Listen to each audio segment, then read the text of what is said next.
Welcome, everyone, to Southern Virginia University, the fields at Southern Virginia University for men's lacrosse action today as the Knights of Southern Virginia University get ready to take on the Seagulls of Salisbury University. I'm Jim Bresnahan, joined by Seth Hansen, and a monumental challenge facing the team you see right there, the Southern Virginia University Knights today, Seth, as they take on the number one team in the land in Division III men's lacrosse, the Salisbury Seagulls. Yeah, Jim, you said it. The Knights certainly have a big challenge ahead of them today. Jason Lamb's going to have his work cut out for him, devising some type of game plan to slow down this Salisbury attack. Definitely a hot team, scores a lot of goals. Coming in, Coach Jim Berkman for Salisbury. His resume certainly speaks for itself. He's the winningest coach in NCAA men's lacrosse history. He has a record of 480 wins to only 51 losses. That's a 9.904 winning percentage. Won 11 national championships. Like we said, his resume speaks for itself. So the Knights are, but they're excited. The Knights look ready. They've been preparing, working hard, and I know they're excited for this one. Now, the last three seasons, and these two teams started to actually play each other back in 2014. In 2014, the Knights lost 29-2 to Salisbury. 2 years ago, they fell 29-4. Last year, only 26-7. So it really shows you a couple of things. The Knights, if they want to pull the upset today and get the outright victory, it is going to be, as we mentioned just a few minutes ago, a monumental challenge. And, for the fans who maybe are looking at some realism here as to the possibility of facing a team like Salisbury, last year the Knights lost by 19 to Salisbury. So, hypothetically, if you were to maybe lose by 5 or 6 or 7 or 8 or 9 or whatever today, even though you lose, and I'm sure Jason Lamb would not be pleased with a loss today against the number one team in the land, but if you can get it under 10 goals, that will certainly show you some progress, continued progress made by this Southern Virginia University men's lacrosse program. And I'm sure Coach Lamb would be the first to tell you. I know we spoke with him a few weeks ago that this is a different team than he's ever had before, a team with a lot of talent, a lot of potential that he feels really good about. The name of the game for the Knights today is going to be possession of the ball on offense, limit Salisbury's opportunities, and make the most of your shots. And Salisbury, I'm sure, is going to come out strong and attacking. They probably won't change their game plan much, so the Knights got to be on their toes. They need to win these face-offs, too. Ball possession is going to be the name of the game for them. And Logan Lund will try to win the opening draw, but Duncan Campbell of Salisbury is the one actually to grab it. He comes right downfield, takes his shot, blocked away by the Knights. Good defense there by Southern Virginia. Looks like Garrison Cook, the freshman, 6'1", 205 pounds, is the goalie. And right off the bat, and just a few seconds into the game, Salisbury gets the goal, and Nick Garbarino gets his 15th goal of the season. He is the second leading scorer as far as goals are concerned for Salisbury. And Garbarino, right off the bat, picks up his first of the day. Yeah, starting out fast, and I'm sure this is Salisbury's. Every game they get into this rhythm, they get into it quick. They don't waste any time. They don't dance around. They just get to it. And it's going to be interesting to see how the Knights respond here. You can't sit back against a team like Salisbury. You have to come out swinging and hit them in the mouth a little bit. Otherwise, it could get ugly. But the Knights are going to be good. Coach Lamb, he's got them prepared. They just need to settle down a little bit right here. And actually, the starting goalkeeper for the Knights today is Ian Arave, number 45. He's the sophomore out of Cypress, Texas. Arve giving up a goal in the opening 30 seconds of the first quarter. And now Salisbury, after winning that draw, on the attack again. A couple of players to look out today for Salisbury. We mentioned Garbarino, who just scored 15 goals on the season. Carson Kalama has 23 goals on the season. Another player to look out for, number 22, Nathan Blondino, 12 goals, but 27 assists. And again, their top goal scorer is number 33, Carson Kalama.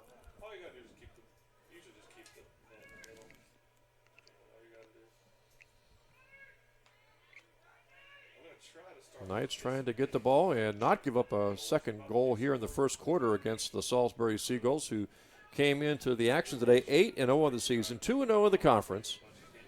Knights come in with a record of 4-4, and overall the Knights are 2-1 in the conference. Even if they lose today, they're sitting in pretty good shape. And there is another goal by, this time, Carson Kalama. That's his 24th of the season. He leads the Seagulls in total goals, 24 goals. And Kalama, not a very big player. He's only 5'5", but he goes 175 pounds. And Carson Kalama able to get his, again, 24th goal of the season. He is a senior. And now you know why this team is ranked number 1 in the country. And just watching them on offense there, you see the nice, crisp, clean passes. No ill-advised passes. It's just like they know exactly where each other is going to be on the field.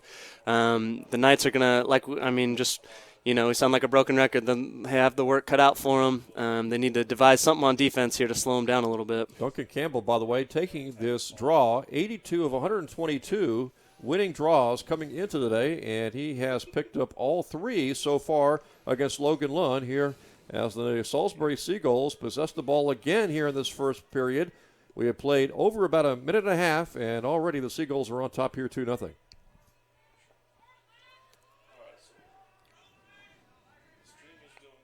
Obviously pretty logical, Seth. Hard for the Knights to really compete with Seagulls if you can't win the draw. Yeah, I mean, you can't score if you can't possess the ball, and Salisbury, they're masterful at this right now, just keeping it away, winning the draws. Nice and pass. You see another goal there. And that was Nate Blondino. Usually he's the guy with the assist, 27 of the season, but that time he was able to get the nice pass and pick up his 13th goal of the season. So just like that, the 3 top goal scorers this season for Salisbury, Kalama, Garbarino, and Blondino, have all scored here in the first 2 minutes. And Coach Lamb's got to be desperate for a face-off win here. He's got to get the ball. His team needs to possess it, go down and run their offense a little bit. They've got to do that. That's the best way you're going to slow down Salisbury at this point. Salisbury has really beaten some quality opponents this year, including number 6, Gettysburg, 10-9 in overtime. They also beat number 13, Ohio Wesleyan, 10-6. Ohio Wesleyan always has a great lacrosse program. Most recent game, Salisbury coming off a 25-3 win against Marymount. The Knights are coming off a loss, Seth, of course, this past week to Christopher Newport on the road. Knights also have a couple of conference wins on the road this season, St. Mary's and Marymount. So after today, counting this home game we're seeing right now, Seth, the Knights have a lot of home games coming up in the Capital Conference. Even if they lose today and go to 2-2 in the conference, they're still sitting in pretty good shape for finishing in the top 6. Yeah, regardless of what happens today, like you mentioned, Jim, they have an opportunity to still make the conference tournament. But you'd really like to see them play well. You want to see them just for their own confidence, because if you do make that conference tournament, obviously Salisbury's going to be in there. If you've played them well, that gives you confidence going into the next time you've played them. Right now, though, not starting the way they want to. Yeah, Garbarino, that's his 2nd goal today, and this is our first time to see Salisbury this season. And they've scored 4 goals in almost 3 minutes. And what amazes me is just how crisp their passes are. That they know where their teammates are going to be. And if you're the Knights defensively, how do you guard against this kind of tight passing? I don't have any answers for you, Jim. That's certainly why I'm not the coach. And we do have, looks like a timeout on the field, so the Knights will talk it over. They'll get a chance to, I mean, this is a stunning obviously a start for Salisbury. Probably not stunning for them. They have dismantled a lot of teams this year. We mentioned they're coming off a 25-3 win against Marymount. They beat a pretty good Mary Washington team last week, 17-5. They also defeat a Washington College on the road, 14-1. They've had some close games this year. Lynchburg 9-8 victory. Lynchburg is obviously a power in lacrosse too. And Montclair State, they only won that game 9-7. So they've been able to win the close ones against really top 10, top 15 competition. But it's a situation where the Knights right now are trailing. So we're going to break away for this timeout here from the fields at Southern Virginia University.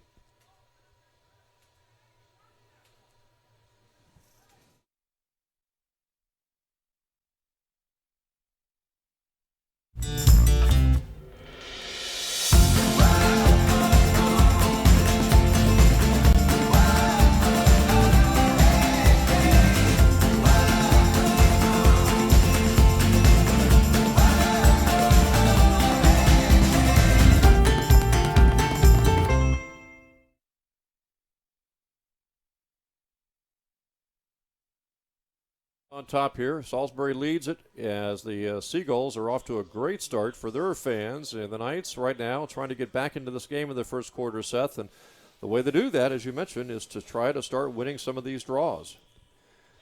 Yeah, it looks like they've made a switch here on the draw. Cabin Huntsman, number 14, is going to try and take this and see if they can get something going their way at this point in the game.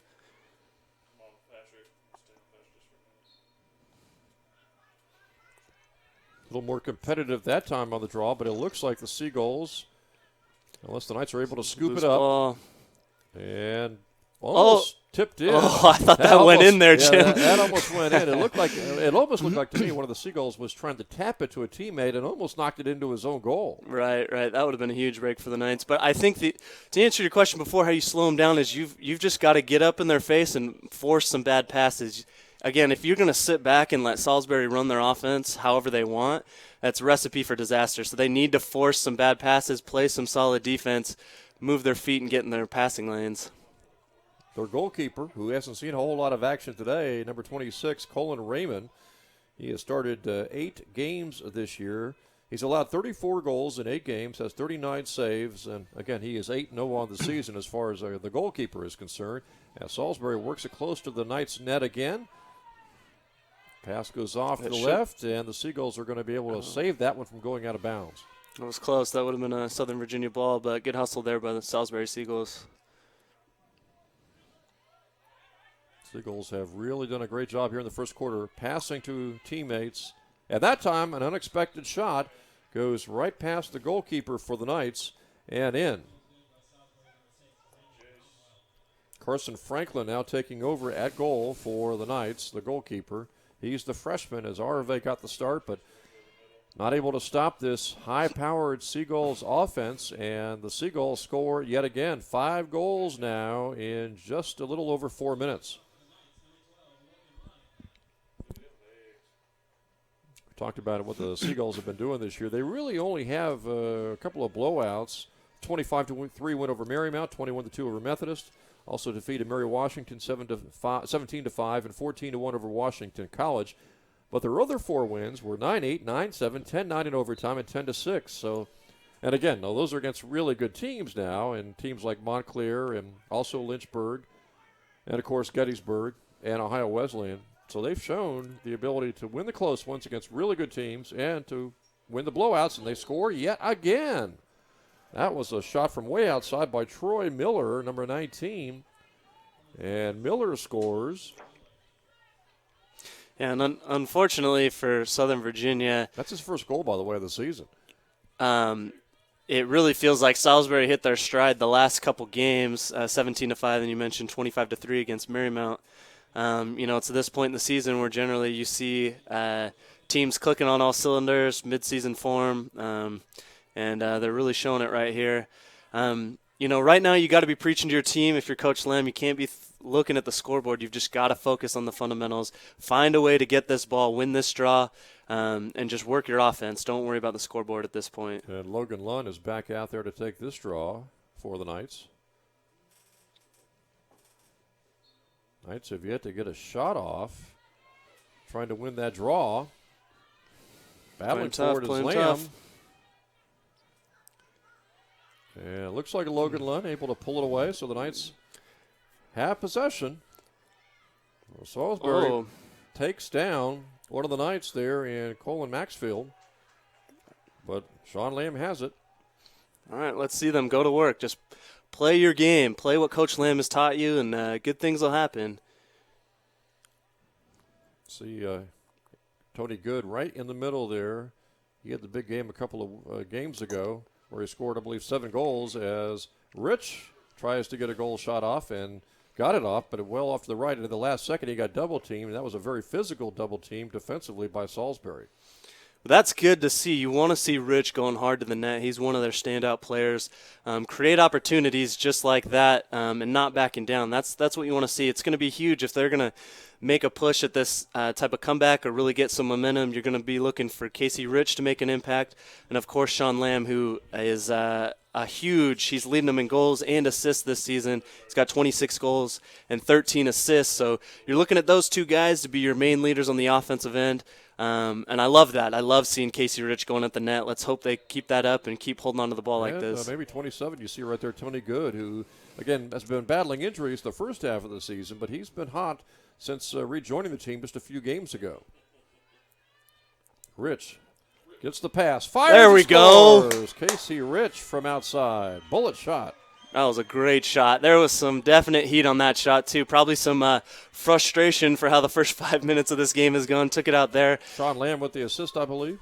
Perfect. That's what you want to see now. Let's keep this momentum. They can go out, win the draw, and get back to it again.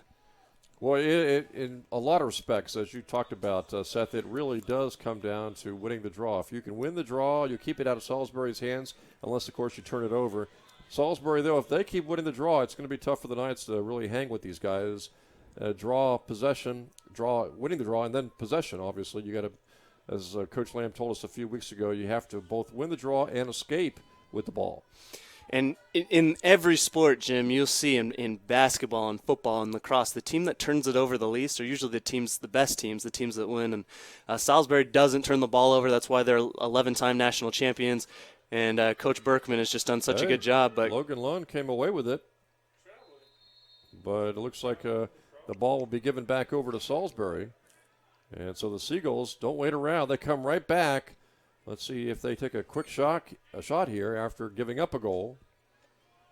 There comes the shot way off to the right. So Arave again started a goal for the Knights, but after giving up, I believe, 5 goals, Franklin, the freshman, came in. Of course, Garrison Cook, number 5, has also seen some action and goals, so it may be a kind of a revolving door maybe today. We'll see. At the goalkeeper position for the Knights. Yeah, especially in lacrosse, you want to play the hot hand in goal, whoever's seeing the ball better, and hopefully this change will make a difference for them. High pass goes over. There we go. So here come the Knights, having scored, falling behind 6-0, scoring a goal with Casey Rich. Casey picking up in his 23rd goal of the season, and now the Knights with possession, down by 5. Trying to keep it close against the Seagulls here in the first quarter. And another goal here would be huge. Of course, you want to hold on to the ball. We've talked about time of possession would be great. But you want to see these guys be aggressive at the same time. Play with aggression, play with some emotion, and get after it. You also want to kind of slow it down. Now, there's a turnover right there, so Salisbury's got it. It looked like the Knights were trying to slow the game down a little bit, maybe shorten the game a little bit, but Salisbury got it on the turnover. Ooh. And a nice save by Franklin. But a rebound is knocked away. Boy, Carson Franklin with a great save there. Yeah, I mean, he stopped it. He stuck it, and the ball just kind of popped out of his goalie stick there. And then it went in. It was just bad luck, just right to the Salisbury attackman. Yeah, it looked like Garbarino was the one to get it. Yeah, so that's his 3rd today so far. And again, as you mentioned, Seth, great save by Franklin, but not able to maintain possession after the save, and it cost the Knights as Salisbury picks up their 7th goal here in just a little over 7 minutes. Just a little under 7 minutes. We still have 14 seconds left until we get to 7 minutes in, but Salisbury again with 7 goals already. Logan Lund on this draw for the Knights.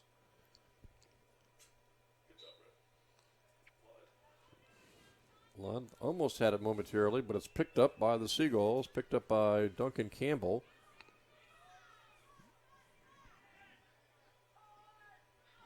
Pass knocked away by the Knights. There we go. Casey Rich. Or no, that's not Casey. It's Lamb, I that's believe. Lamb. Yep, Lamb's got it. Now we'll see if the Knights, if they don't have the numbers, I would imagine they'll slow it down. Again, whenever possible, Seth, maybe try to shorten perhaps this game by really taking the air out of the ball, so to speak, I guess, even though that's more of a basketball term. But it's a situation where they do want to kind of shorten the game a little bit and possess the ball and keep Salisbury's offense off the field, basically. And I'm sure that's a big part of their game plan. One thing you're going to see from Salisbury, though, you're seeing it right here, is they're very aggressive on defense. They're going to be in your face trying to force you to turn that ball over. And so that means there's going to be some open lanes, some open holes. You just got to beat your defender and make something happen. Tunic just with like a score. Spencer Tunic.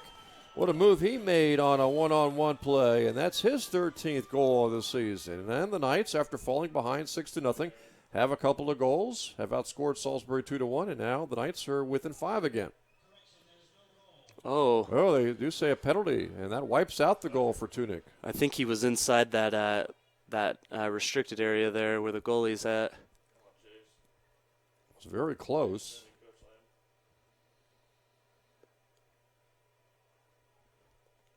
It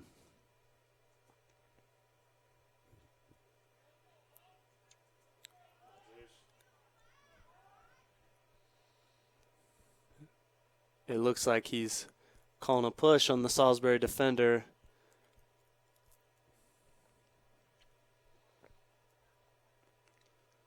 It looks like perhaps they're saying the penalty occurred before the shot.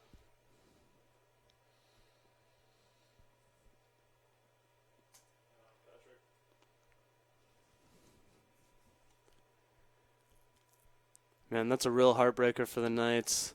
Another good offensive possession, and to have that goal taken away really kind of takes the wind out of their sails.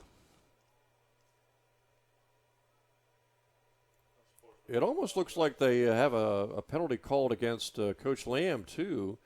I know the referee came over to explain it to Coach Lamb. We do have a push, and it looks like the push may be called against the Knights.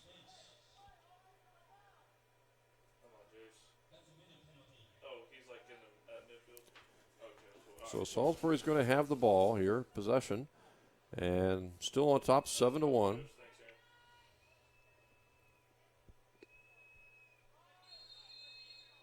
See if the Knights can, what the Knights have to do here, obviously, Seth, is just try to find a way defensively to stop Salisbury. Just a few minutes ago, they thought they had done it with a save by Franklin, but not able to corral the ball, and Salisbury was able to get a goal.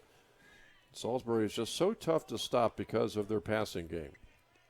Yeah, they really don't make many mistakes on offense. It's just pretty evident here that they crisp, and like you said, they just know where their teammates are. There's no questionable passes. It's a well-oiled machine right now in the middle of the season.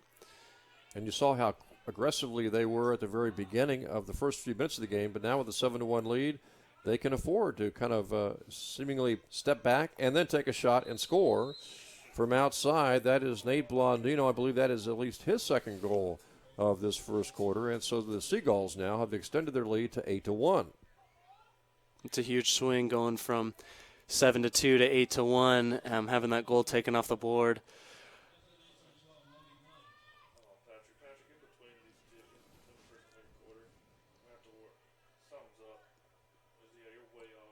Eight to 1 lead now for the Seagulls of Salisbury, the number one team in the land in Division III. Logan Lund will battle Duncan Campbell with this draw. Knights will try to pick up the draw and try to get a little closer, down by 7. Salisbury stunned the Knights with the first 6 goals of the game before Casey Rich was able to score. Salisbury's come back with a couple, and a Tunic goal was waved off by the referees. Logan Lund's got it, escapes, passes to a teammate. That was Greg Gowdy with it. He passes over to Franklin, the goalkeeper, who's being chased. But Franklin doesn't want to give it up here. He passes to Ryan Larson. You mentioned, Seth, how aggressive Salisbury can be. They're trying to force a turnover here. Yeah, and they don't play around. They have the perfect combination of not turning it over on offense, and then on defense, they're really good at making the other team force some bad passes, and they're just kind of up in your face. They make everything difficult. They don't give you anything easy, which is a sign of a really good defense. And you can see right there, too, they have a hawking defense. One man will try to force the man he's chasing into a teammate, so they've got a 2-on-1 trap. Here's Tunic with it. The Knights down by 7. Tunic gets by a defender, weaves through traffic, and doesn't have the numbers, so he'll back it out a little bit. Good is back out there after the penalty. You see how Tony Good, number 27, likes to kind of set up in front. You also see right now the Knights are in no hurry down by 7. Again, trying to shorten this game whenever possible. Keep the ball out of Salisbury's hands.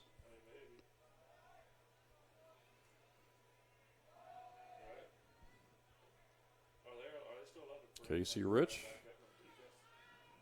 drawing single coverage over to Lamb. Now Tunic with it. Oh, they do have a defensive guy. They got 2. Okay. Pass comes outside. The shot is knocked away. It was a good shot by Cade Rich. Yeah, it was a pretty good look. Just unfortunately couldn't hit the back of the net. Nice save there. That was huge. Carson Franklin making the play, but the passes and the turnover. Salisbury comes right back. Another block by Franklin. Another good save, but man, those are the kind of things you can't do, especially against a team like this. You got to make good passes.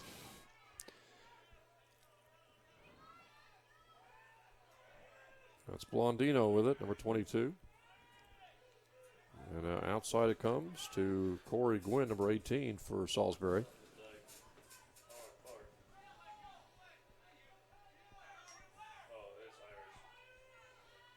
Oh, 12 shots on goal so far for Salisbury, 8 goals. Knights have 4 saves. 2 shots on goal, though, for the Knights, who just have the one Casey Rich goal so far. This is Blondino looking to pass. Pressured by Gowdy. Low shot taken by Salisbury. Another nice good pass. save. There we go. Franklin. Good work.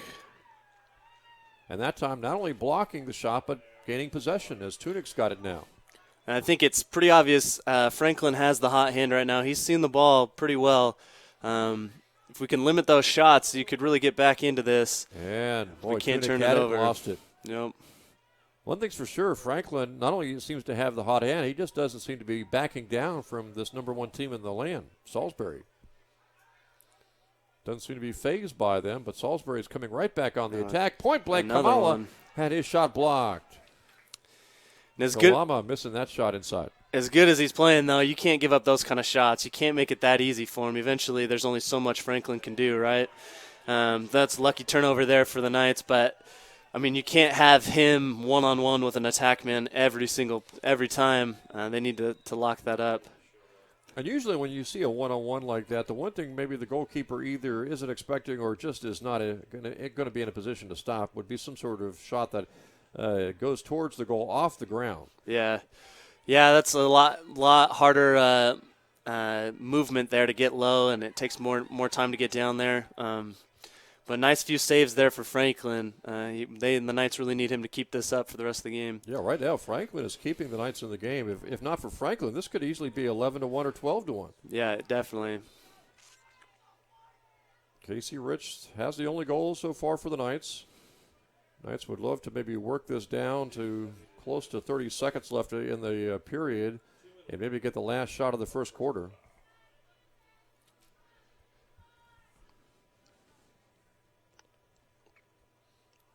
As we've seen, too, Seth, it's very tough for folks like Casey Rich and Shawn Lamb to go one-on-one against this kind of defense.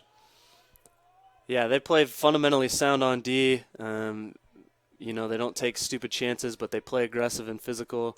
Tunic tried to go through a crowd, lost the ball. You pick it back up. Spencer trying to grab it. It goes towards the goalkeeper. It's still kind of loose. Goalie picked it up. And now it's Salisbury's ball with a 1:20 to go in the quarter.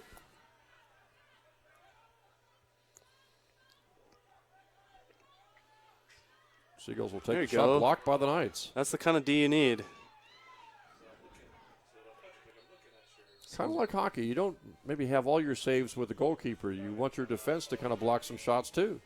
Yeah, with the ball that small and the net as big as it is, there's only so much you can do as the goalie, right? You've got to get the rest of your defense involved. They've got to be willing to sacrifice, kind of put their body in the way of those shooting lanes to make it tougher for them. That was good defense right there. Don't give them a clean shot. Get your stick there and break up that shot. You also see Coach Lamb talking with Cade Rich and Spencer Tunic. And at least with Tunic, I'm wondering if he's talking about, we've got possession. We can't afford to give it up. Yeah, definitely. It's hard enough to win possession or to actually get a possession against these guys. And when you've got possession, you've got to be able to hang on to it. Yeah, and you can't, against a team like this, you can't do too much. I'm sure Tunic on that last possession was trying to make a play, get in a position where he could score a goal. But they're playing so aggressive and so sound fundamentally that you've got to give it up to your teammates and let your offense roll. It doesn't have to be a one-on-one game. Boy, you wonder if the Knights can get into the top 6. And right now at 2-1 in the conference, even if they were to lose today, they're have a great shot, especially if they can win 1 or 2 more home games down the stretch to make the conference tournament. You wonder, what are the odds of them meeting up with Salisbury maybe in the conference tournament? It certainly could happen, certainly a possibility, especially if Salisbury's number 1 and you end up being the final seed that gets in. Again, I like you said, Coach Lamb is never happy with a loss. He's always going out and hoping for a win. But you want to see your team play good. You want to find things on offense that work against their defense. You want to find ways to shut down some of their attackmen so that if you do meet them in the conference tournament, you're ready to go and have more confidence in your game plan. So the Seagulls, after that timeout, will go to work offensively. We'll see if they just come right out firing or try to run the clock down and maybe get the last shot of the period. They may try to lull the Knights into thinking they're going to go for the last shot and then obviously try to maybe surprise the Knights with a shot. Right now they seem to be working around the perimeter, running a little clock here. Seagulls looking for a clear opening. Knights really packing in the defense. Seagulls fake a shot from outside. Now 20 seconds. Now the clock is a factor, just getting the last shot of the quarter off here for Salisbury. See what kind of shot they get in the closing seconds of the first period.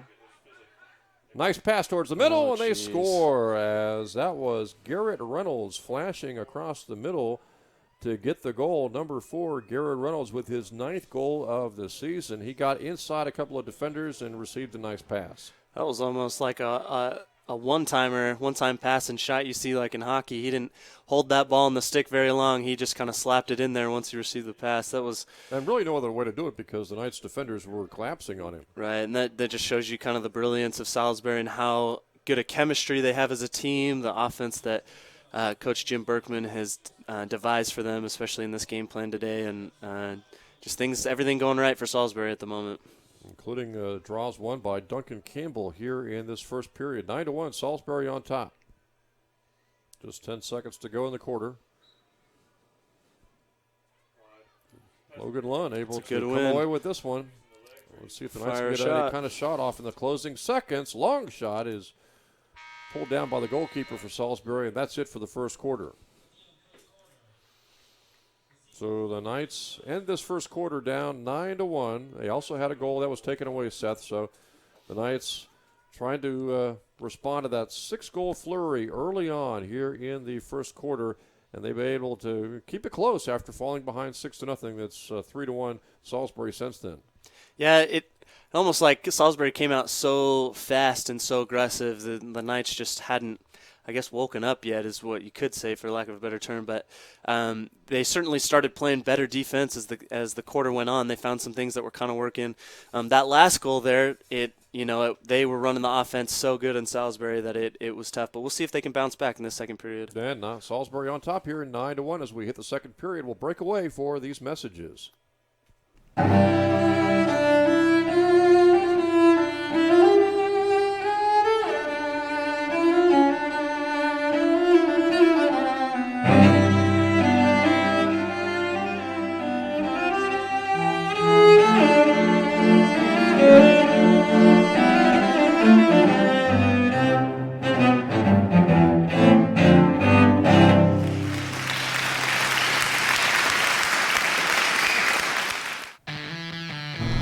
High school, I never felt really pushed, and I kind of lost a love of learning. When you can have a whole semester of classes where every one of your professors, you can just say, like, I have an amazing professor, but for every class, I just don't think that happens everywhere else. There's true friendships that develop here. I have good friends from another college, I have good friends from high school, but I have great friends here. My name is Bubba Eisenhower, and I'm a Knight.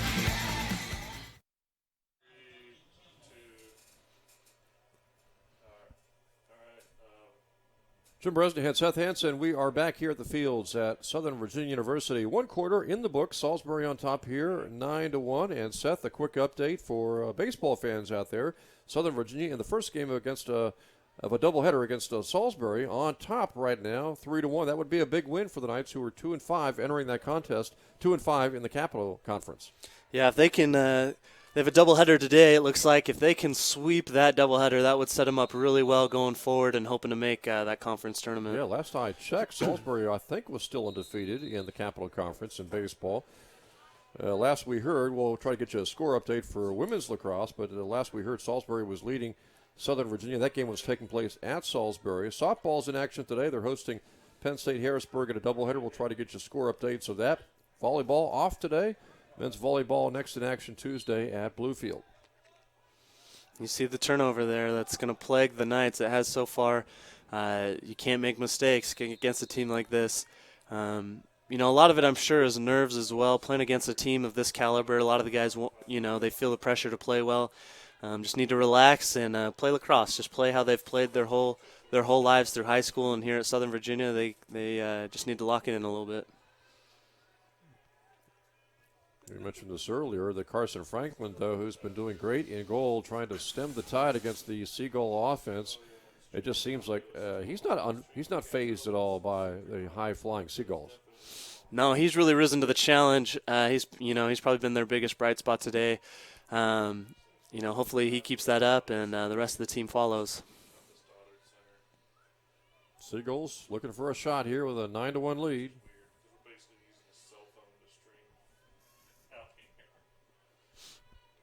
We got turned around a little bit. Shot taken. Blocked away. Loose ball. Franklin there. Picks it up. More and more impressed with Carson Franklin as he goes on. He's a freshman, 5'9", 175 pounds, out of Charlottesville. Went to Western Albemarle High School in the Charlottesville, Virginia area.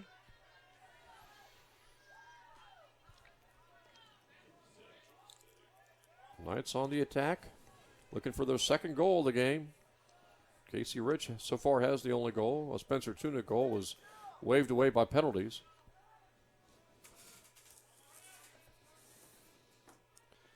Jarlis, number 17, with it. And he gets it over to Brady Cook. And now Cade Rich, who took a shot earlier in this game but was unsuccessful. Now Lamb. You see the single coverage, but even single coverage for Salisbury is tough to get away with, and you can see how quickly they double team. Mm-hmm. Oh, nice move Lamb there. got all through it and then lost it. It does show you how tough it is to get through a double team successfully possessing the ball. Yeah, it was a nice move there. It would have looked like he had an open shot if he'd held on to it there. It was good thinking, just trying to make something happen. Unfortunately, though, it popped out of his stick. Seagulls trying to work it up. They go from one end of the field to the other.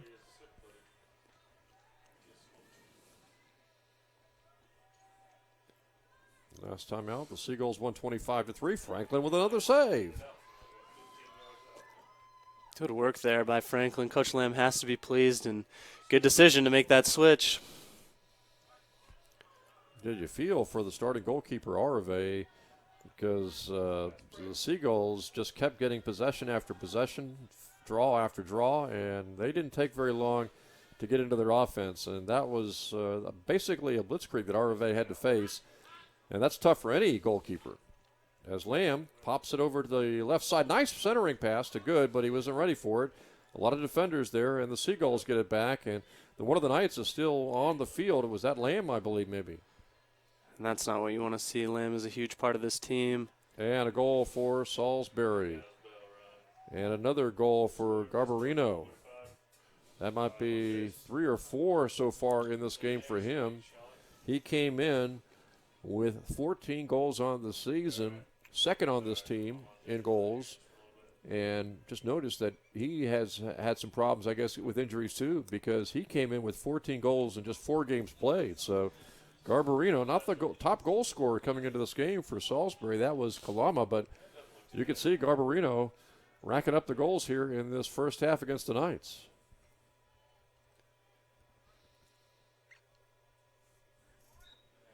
Nick Garbarino is a senior, 5'9", 220 pounds, out of Binghamton, New York.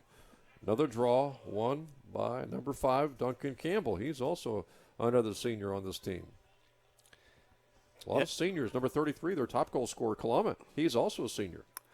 Yeah, and you talk about that. That's one reason Salisbury is so successful. They're so good at getting and retaining guys. They have seniors playing, which gives a chance for the younger freshmen and sophomores to get a feel for the game before you're thrown out there, whereas Nice save there.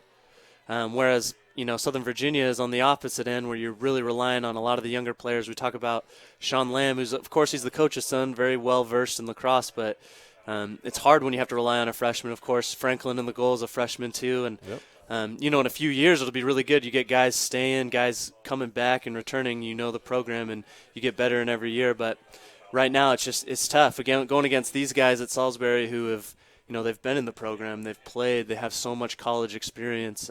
It's just a whole different world for some of the younger players. Fujikawa has it. Number 37 gets it over to Franklin. And now Giroux will bring it up for the Knights. He gets it over to Tyler Drennan, the freshman.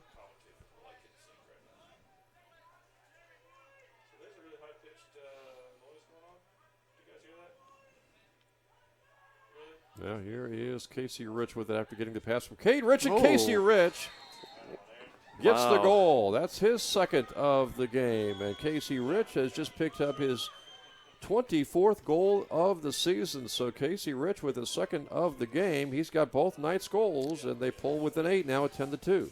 That was an impressive goal too. That angle there on the net was pretty interesting, but he snuck it in through the side, and huge goal for the Knights. They need to keep that going. They need to ride that momentum a little bit.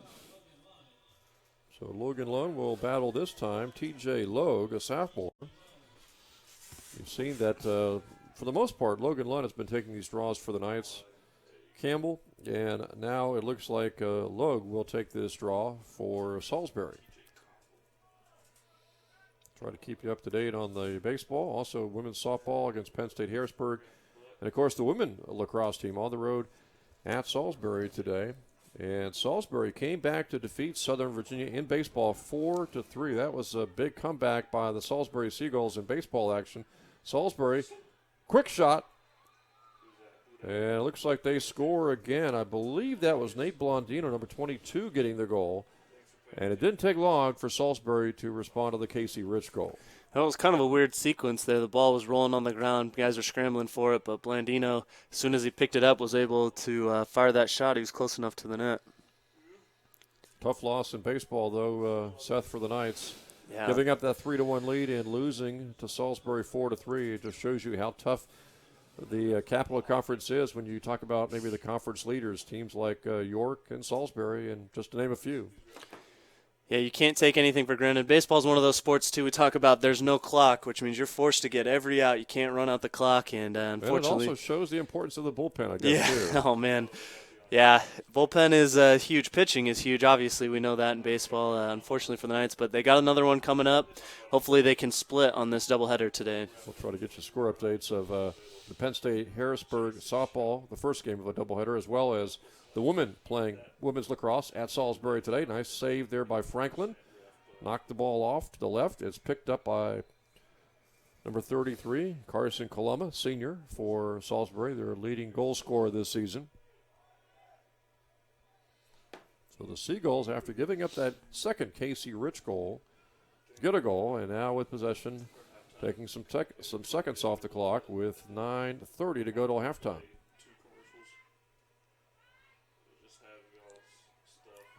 Good defense by Ryan Larson, but a shot was taken a little far outside and missed by number 52, Adam Huber, a senior for the Salisbury Seagulls team. This is Blondino. In women's lacrosse action, Salisbury defeating Southern Virginia today 18-1. So in women's lacrosse action, Salisbury victorious today. That game started at noon. And the Salisbury Seagulls women's team, maybe not as highly rated as this number one team for the men, but still a heck of a team they've got there for the women. And it looks like the Seagulls pick up another goal. Got another goal there.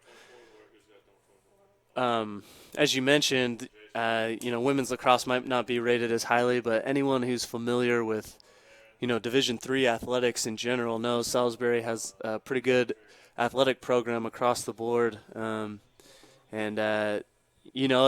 tough as it can be to play in these conferences where Salisbury's in it, I think that's a challenge that Southern Virginia wants. Most programs are excited to play Salisbury. If you want to be the best, you got to beat the best. And I know that's something Coach Lamb's been preaching. Again, this game hasn't gone how he wants today, but I'm sure he's just looking for some bright spots. He wants to see his guys fighting and never giving up right now. Well, I know that a lot of folks will focus on the goals scored by Salisbury, or perhaps the turnovers the Knights have had. But really, as we've talked about, possession is just a huge factor when you're playing a team like Salisbury. Yeah, it's everything, honestly. The best defense you can have is good offense. As Lamb's got a shot here. Oh, he tried to pass it over to Anthony Good, and that pass way over Good's head. I'm kind of surprised that Lamb, even though that he had some defenders around him, didn't take a shot there. Oh, I guess they were calling that a shot. It looks like that Lamb was trying to shoot, and the ball slipped out of his stick. That's why Southern Virginia's retaining possession here. The determination there. Yeah. Almost looked like a pass since it was headed towards Good, but if it was a shot, and you would have thought that that situation that Lamb would have taken the shot. Yeah. So good to see that the Knights still have possession here, down by 10. And you can see how Salisbury responds to goals by other teams. Mm-hmm. And whenever the Knights have scored the Casey Rich 2 goals, Salisbury has come right back with goals of their own. Under 8 minutes to go here in the first half. Cade Rich with it. Knights down by 10. Now Shawn Lamb.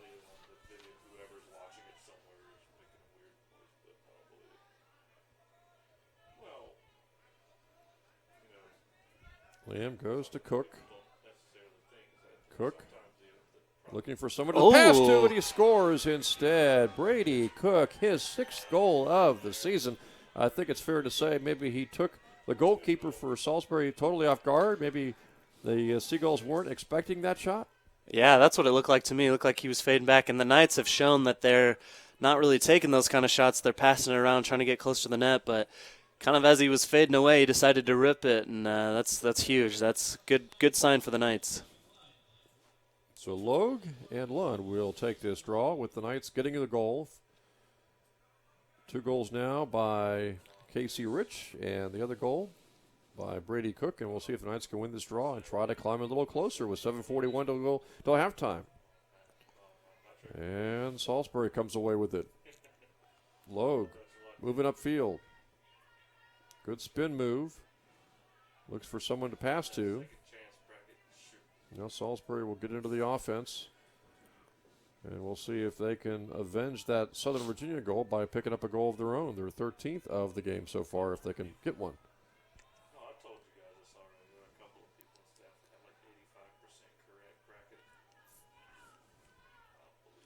Got to pack it in, move your feet, stay in front of those defenders. Don't give them any clear lanes here. Colin Maxfield was hawking the Salisbury Seagull player that time. Larson trying to knock the ball loose. Good double team, good help. Pass into the middle. There we go. Knocked away, picked up by the Knights. Giroux's got it. They tried to get that ball to number 33, Kalama, but the pass was not good. And so the Knights have the ball here, down by 9.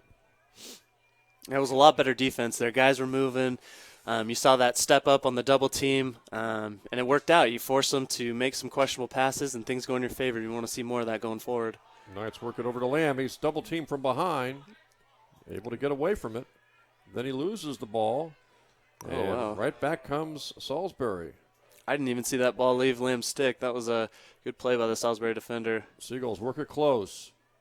Pass into the middle, and they score again. Nice pass by, that time, Kalama, getting it over to Garbarino.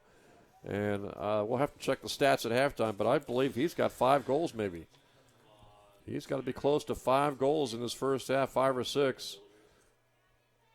He had only played, coming into the game today, 4 games out of the 8 played by Salisbury, but he had 14 goals in 4 games coming in. So even though he was number 2 on the team in goals scored coming in, you can see, based on what we've seen here in the first half, he might end up being the top goal scorer this season for Salisbury. Yeah, he's definitely feeling it today, finding those soft spots in the Southern Virginia defense right now. 13-3. Salisbury on top here now by 10.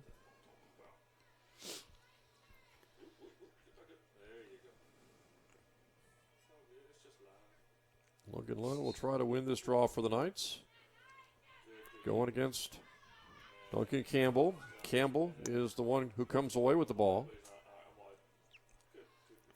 Campbell, nice move. Gets inside of a defender. Does not take the shot. Campbell, who's their top person when it comes to draws, has yet to get a goal this season. You could almost argue Duncan Campbell being the MVP for Salisbury right now. Winning those draws, making it really difficult for Southern Virginia to get anything going at all. Softball action, we got a penalty flag down. Softball, Penn State Harrisburg leading Southern Virginia 7-0 in the third inning. The Knights have come in with a pretty good winning streak. I believe 6 in a row after defeating teams like Sweetbriar and Mary Baldwin and Trinity, but running into a buzzsaw early on, at least early on in the first game of a doubleheader, 7-0 Penn State Harrisburg on top.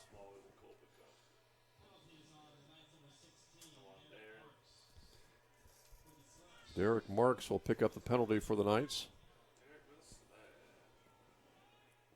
That's also something that Coach Lamb's got to be concerned about, penalties where you're actually outnumbered on the field. Yeah, that's definitely the last thing Coach Lamb needs right now.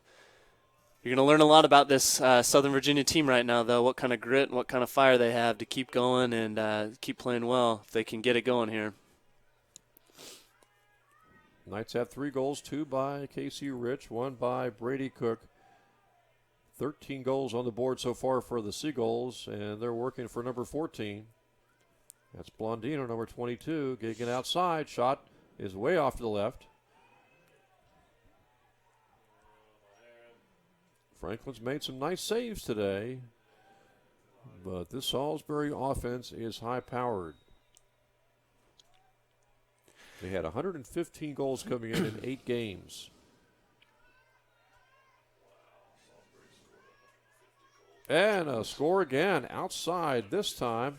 Goal scored by Adam Huber, the 6'2", 205-pound senior out of Ellicott City, Maryland. And that is Huber's 10th goal on the season. Yeah, Franklin just couldn't corral that one. That was a low shot, kind of skipped off the turf. We've talked about those are really tough to get down, especially when that shot's coming from far away. It can be hard to see through all those defenders, and looks like Franklin just lost it. There's only so much you can do, being in Franklin's position. When Salisbury's getting that many shots on him statistically, he's going to give up a few. Well, we've talked about the keys, winning the draw and then maintaining possession coming away from the draw, but that's easier said than done. You see number 5 out there, Campbell. This guy is like almost 70% winning draws, and he almost got his first goal of the season. He kind of surprised the Knights coming away with the draw and coming right to take the shot. Usually he wins the draw and tries to pass to a teammate. As I mentioned, he had not had a goal this season. He nearly got his first. Yeah, like I said, he's probably the MVP of the game right now, the true unsung hero. You win those draws, you put yourself in a great position to score goals and win the game. Seagulls looking for their 15th goal.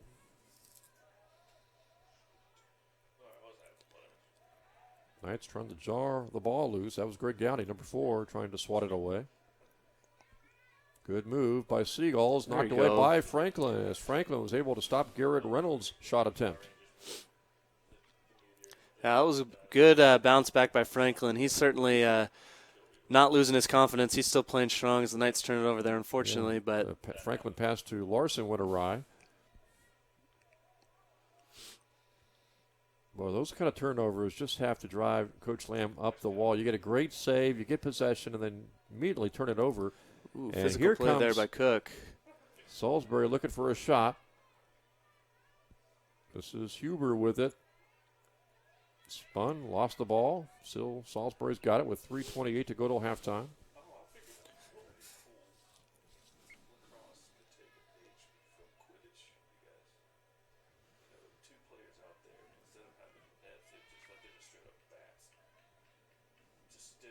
Another shot blocked away by the goalkeeper for the Knights, Franklin.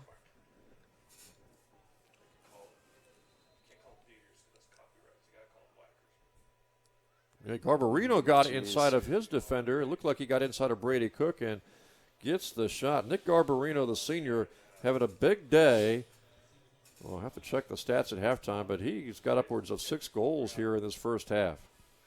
Yeah, you got to start thinking you might start double teaming that kid. He's certainly having his way with the defense right now. Of course, if you're gonna focus double teaming him, that means the rest of your defense has to do their part. Salisbury has a number of weapons, but you want to stop the hot hand. You don't want to let that one person beat you this whole game. See the good crowd on hand today, Seth, and that's got to be one of our bigger lacrosse crowds of the season. A lot of Salisbury fans here today, a lot of Southern Virginia fans here today. Yeah, Salisbury fans, they travel pretty well. I remember football season last year, Salisbury came and played us, and they certainly had a number of fans on hand. But it's good to see all these Knights fans out here. The program is, it's getting there. You're not seeing as much today as what you would like to see, but Coach Lamb has some good things going in the lacrosse program, and the fans want to see that. They're excited about what's going on here. Seagulls win yet another draw. I mentioned that coming into the game today, number 5 Campbell had won 82 out of 122 draws. Good percentage for him. You would have to think Duncan Campbell on a national stage, Salisbury being the number 1 team, you got to think he could be the best face-off man in the nation for Division III lacrosse right now. Yeah, he's got about 67% thereabouts, whereas for the Knights, Logan Lund, 94 out of 199. Yeah, it's hard to imagine anyone being better at it than him.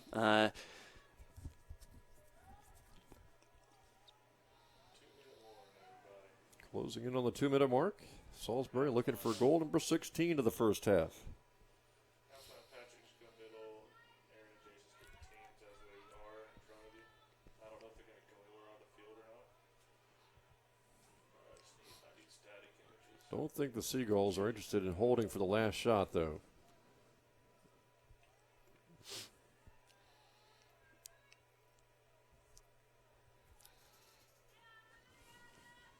That was Mike Anderson trying to stop Griffin Maroney on his move. There's Franklin picking up the loose ball, so the Knights have it with 90 seconds to go.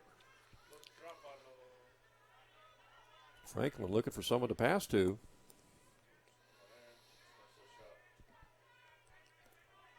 Looking for a little help here. And Salisbury showing, even up 12 goals, they don't give anything easy.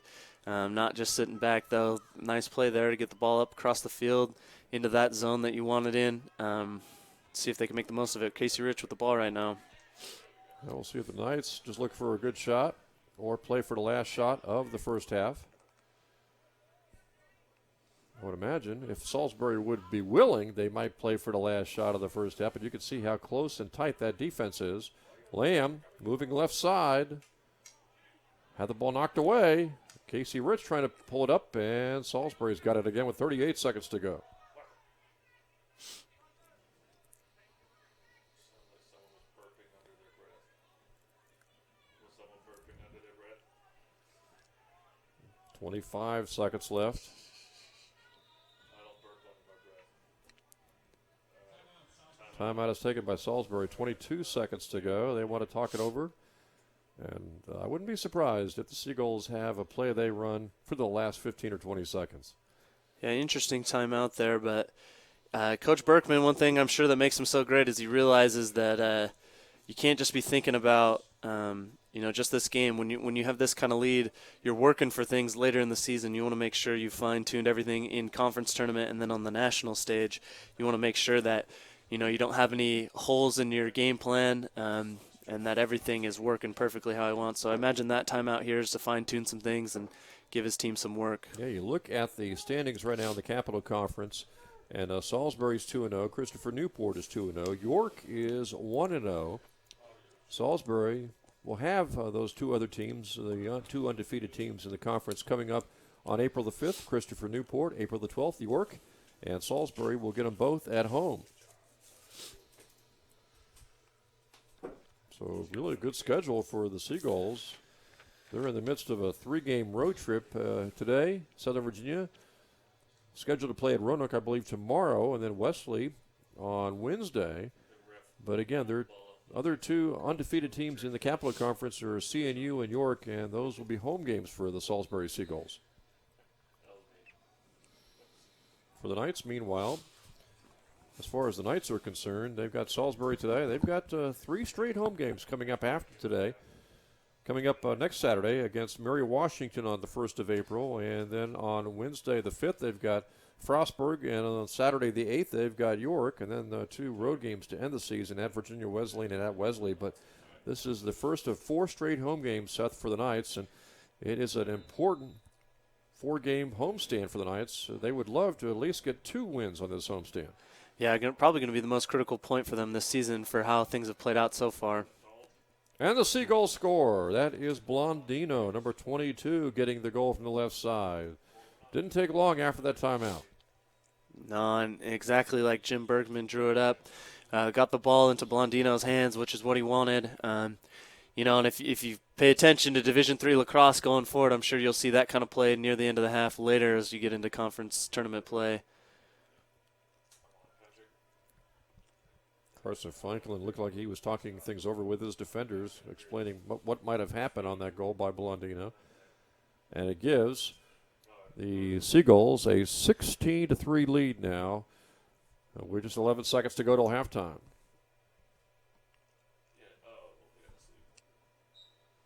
Logan Lund trying to win this draw for the Knights. Clock is now down to 5 seconds to go. And that is going to be it for the first half, it looks like. They'll put point nines up on the board. They do, and that'll be it. Impressive first half by Salisbury, the number 1 team in the land, the Salisbury Seagulls. They jumped on top of the Knights 6-0, led 9-1, I believe, at the end of one quarter, and end up getting 7 more goals in the second period set to take a 16-3 halftime lead. Yeah, not what you were hoping for. They showed some good things here and there, the Southern Virginia Knights did. I'm sure Coach Lamb has a lot to talk about. It kind of mentioned in the first half, given the score, you're going to find out a lot about your team right now. When your back's against the wall, what are you going to do? Are you going to, pack it in and give up, or are you going to come out swinging and come out fighting? If I was Coach Lamb, and I'm sure as experienced as he is, he's telling his team this, right now you have an opportunity to really prove to Salisbury that we're not going to go away. We're going to keep fighting, and this is what our team is. We never give up, and I'm sure that's what he's looking for in the second half, more than the score or anything like that. And by the way, you saw just the numbers of that Salisbury possesses on their roster. It's not just their first-line players, but they've got pretty good second- and third-line players as well, which I would imagine we'll start to see in the second half. But this is not only a very talented roster, but a very deep roster for the Salisbury Seagulls. And depth is such an underrated thing in sports. You see the teams that win championships at all levels in any sport, they're always very deep. They have guys behind who can step up and make the plays. I think that's partly why, the Southern Virginia might not have the amount of depth that Salisbury has, but certainly better depth than they have had in recent years, which is partly why Coach Lamb has been so excited about this team this season. But there's a lot of things they can work on. There are some good things that can come out of this second half, regardless of how the score finishes. And I know Coach Lamb is focusing on that right now. And your halftime score, once again, Salisbury on top here, 16-3. The Seagulls lead it. We'll break away for these messages from the fields at Southern Virginia University.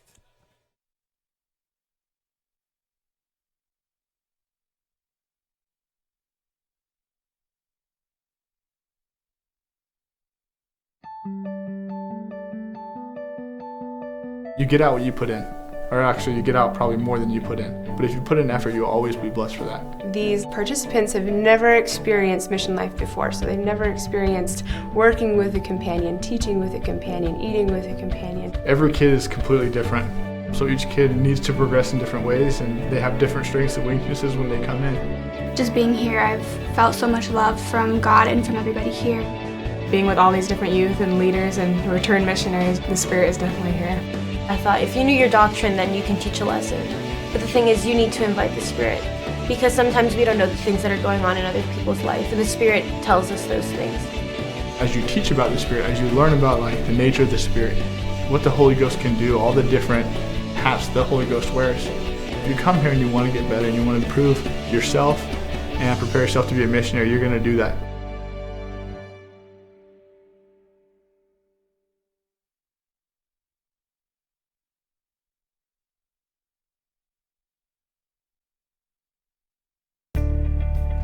When I came to Southern Virginia University, I wanted to grow as a person. I knew that if I were able to come to this environment, I would grow academically, personally, and spiritually. I've made more friends here than I ever could have imagined. Some of my best friends are the professors at the school. At Southern Virginia University, I've had more opportunities to be involved than I would have had anywhere else. This is the school that will change your life. My name is Kirsten Lawrence, and I'm a Knight.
Welcome back to the fields at Southern Virginia University. Jim Bresnahan, Seth Hansen here with you today, bringing you men's lacrosse action as Salisbury, the #1 team in Division III men's lacrosse, leads Southern Virginia 16-3 at half, Seth. And sure enough, we talked about these two players, Nick Garbarino, 6 goals in the first half, Nathan Blondino, 4 goals in the first half. So there's 10 of the 16 right there between those two players. Yeah, they got to find out a way to stop those two down on offense. Actually, Jim, during our little halftime break there, I walked down kind of over by the sideline, Southern Virginia sideline, and was trying to get a feel for how the team was doing. Casey Rich, of course, he's a leader on this team. He's got, his goals this game. I saw him being positive. He was leading his team, trying to rally them and get them going. So that's the kind of leadership you want to see, especially going into the second half. You want to see them fight and dig their way out of this deep hole they're in. Yeah, Casey Rich had 2 of the 3 goals for the Knights, the other by Brady Cook. Carson Franklin, who took over for Ian Arave at goal, had 8 saves. But you look at some of these categories, Seth, shots by period for the first half, 35-6 advantage by Salisbury in shots taken. Yeah, and it comes back to that time of possession. You see Salisbury gets it back here. You can't score if you can't possess the ball. That's the name of the game, and Salisbury's kind of a master at it right now. Yeah, by my count in the first half, Salisbury won 15 of 21 draws, and they win the opening draw here of the second half.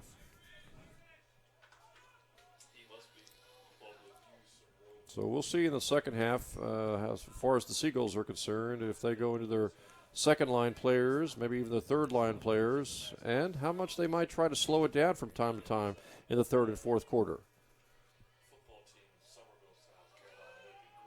Nice pass by Blondino out front.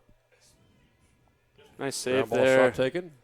Kalama picks it up and scores after the save by Franklin. Carson Kalama came over, grabbed the loose ball, and picks up his second goal of the game. And that's also his 25th goal of the season. And there's only so much you can do. Kind of feel for Franklin in the goal there. Makes a nice save, and no one was there to pick him up. You mentioned, Jim, how, you might start to see Salisbury sub in some of their younger players, and that's pretty much, the genius of Coach Jim Berkman. He's able to get these leads, and then he's able to get his younger guys experience so that they're ready to go. Yeah, when you see these freshmen, today's freshmen and sophomores, maybe emerge as outstanding juniors and seniors for Salisbury down the road, it's because, in a lot of cases, they've got some playing time in the past years. Yeah, they don't miss a beat. He knows how this works. He knows how to be successful, clearly. It's the winningest coach in NCAA history, as we mentioned before, and, everything's going right for him today. And the Seagulls, after winning 15 of 21 draws in the first half, won another one.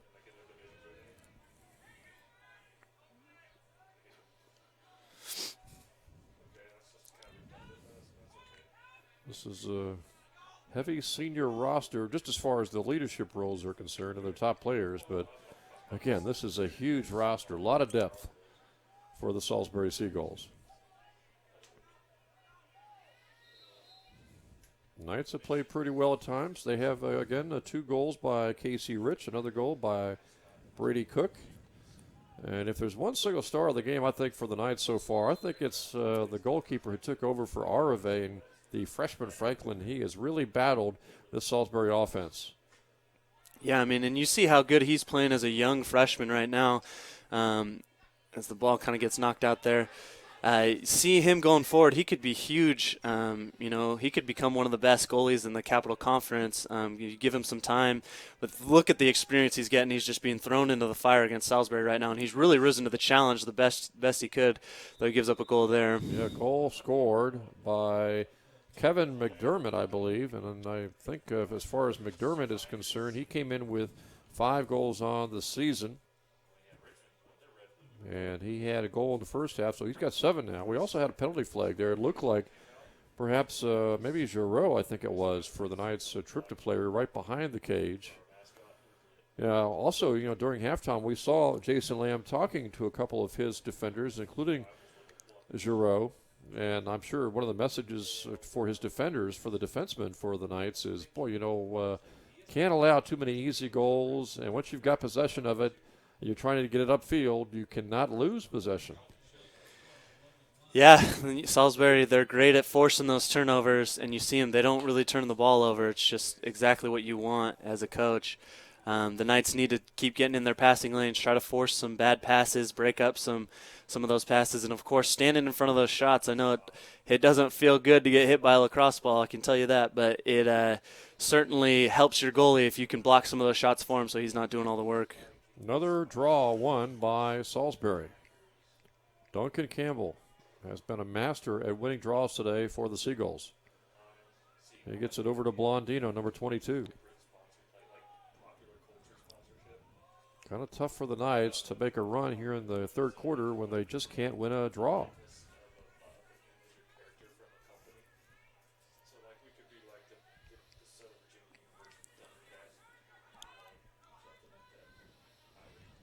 Seagulls trying to go to 9-0 on the season, the number one team in the country, trying to remain also undefeated in the Capital Conference with some big home games coming up down the road for Salisbury against CNU and York, the other two undefeated teams in the Capital Conference. Yeah, the Capital Conference, of course you have Salisbury, but you've got some other really good teams at the top. It's going to be interesting to see how it plays out. Of course, we're very hopeful that Southern Virginia makes the tournament and hopefully can make some noise in that conference tournament. But you're going to see some really good games between Salisbury and some of these other really good teams. High shot blocked away by Franklin. Yeah, you've also got Frostburg at 5-3 overall, 1-1 in the conference. Mary Washington's 4-5 overall, 1-1 in the conference.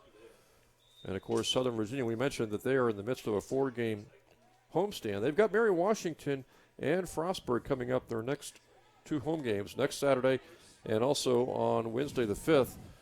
And those are teams right around the same conference record as the Knights. So at least a split, I would think, is needed in those two games. And perhaps a sweep of Frostburg and Mary Washington might well lock up a spot in the conference tournament and also might allow the Knights to climb a little higher in the overall standings, try to maybe get at least the 4th spot perhaps overall.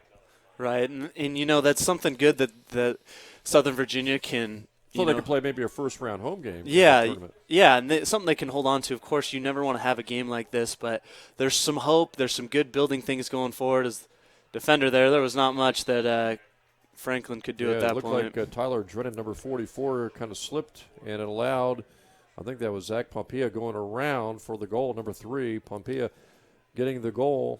And I believe that is his first today. And for the season, I believe that's his first goal of the season. He came in with no goals on the season. And I do believe, Pompia, the first goal of the year. So congratulations to that young man. And as we talked about, he just went around the defender. It looked like Drennan kind of slipped, and that allowed for an easy goal for the Seagulls. Yeah, it's kind of been the story for them today, for the Southern Virginia Knights. Just little things here or there. They've had some bad breaks. Obviously, Salisbury's playing great, but Southern Virginia hasn't been particularly lucky today at all. They had that goal called off. There was that play that the ball bounced out of Franklin's stick and bounced right into the Salisbury attackman's stick. Kind of everything's working against them right now, unfortunately. Back in the first half, Spencer Tunic had what we thought was a goal, but that was waved off due to a penalty. Yeah, just weird things back up against the wall, though. You got to keep fighting and keep grinding away. Seagulls led at halftime 16-3. They have scored 3 goals so far here in the second half. The Knights yet to get on the board in the second half. Salisbury won the game between these two teams last year at Salisbury 26-7.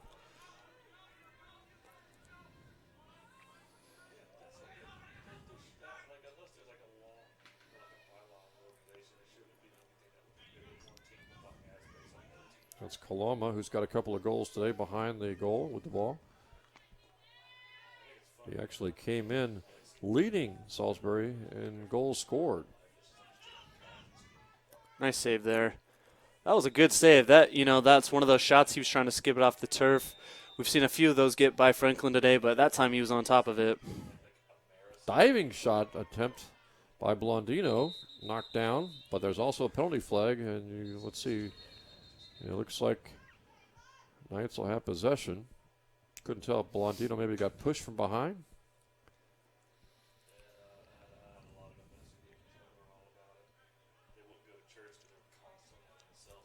But it looks like it's going to be Seagulls' ball, and the penalty will go against the Knights, it looks like. I wonder if Blondino just simply got pushed from behind. That's what it looks like there. Yep. Penalty went against Caleb Rich, the freshman, 6'3", 230 pounds. So now the Seagulls will have the numbers due to the penalty.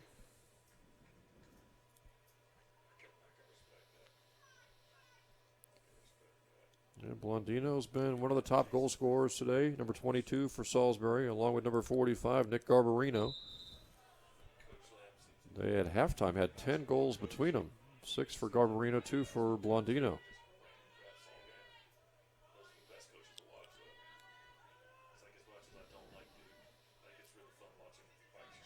Oh, Kalama right in front, knocked away by Franklin as Kalama got in front, but the loose ball's picked up by Blondino for Salisbury. Huber out front, shooting. There you go. Save for Carson Franklin.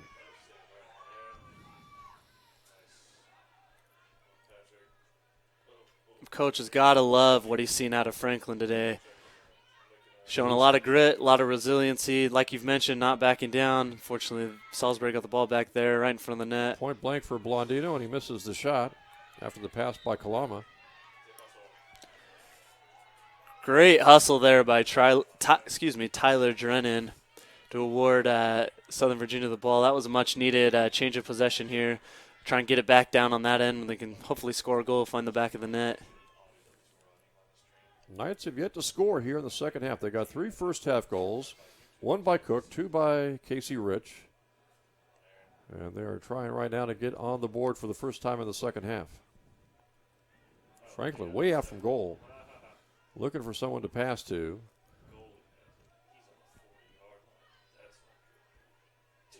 Dangerous situation here with Huntsman with the ball. Doesn't want to give it up right away.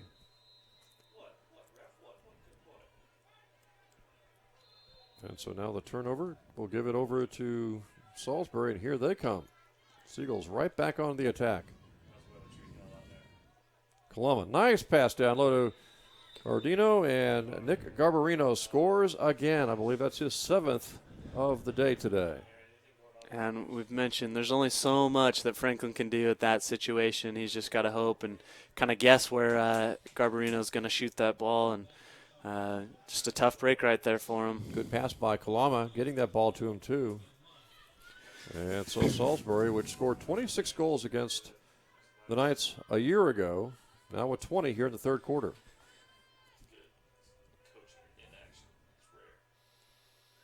Jason Lamb talking to Tyler Drennan, maybe talking about guarding a guy like Garbarino. Garbarino has just been tremendous.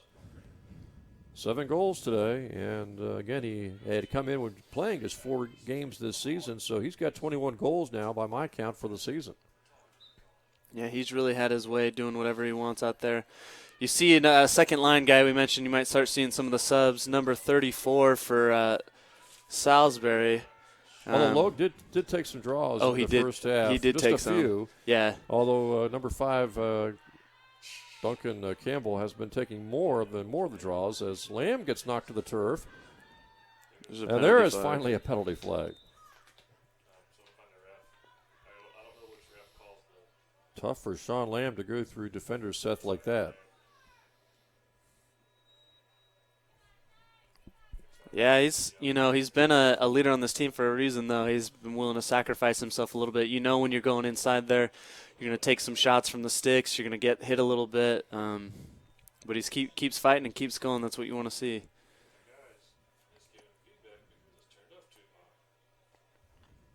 So after the penalty, the Knights have it. Casey Rich outside. Now Cook, who has the 3rd goal today for the Knights.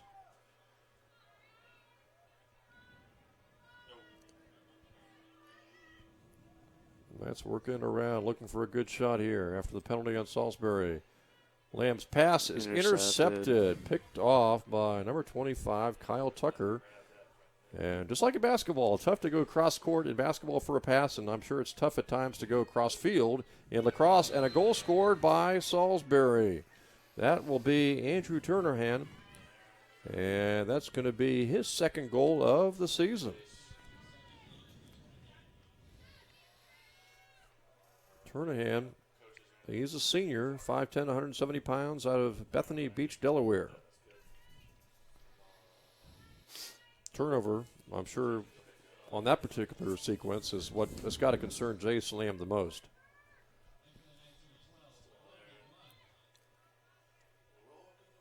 So Salisbury, which led 16-3 at half, they now have 5 goals here in the third quarter.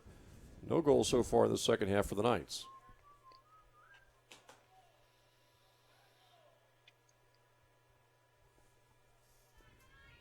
Logue and Lund taking this draw for Southern Virginia and for Salisbury. Lund for Southern Virginia. And Logan comes away with it. You can pick that up. Shawn Lamb yet to score today. And Seth, of course, he's been the top offensive player when you look at the stats all season long for the Knights. Yeah, and you see the turnover there. He really has, somewhat expected, being the coach's son, though. He is a freshman, but you expect him to be very well experienced, have a really good knowledge of the game, living and grown up with his dad, who obviously is a great lacrosse coach.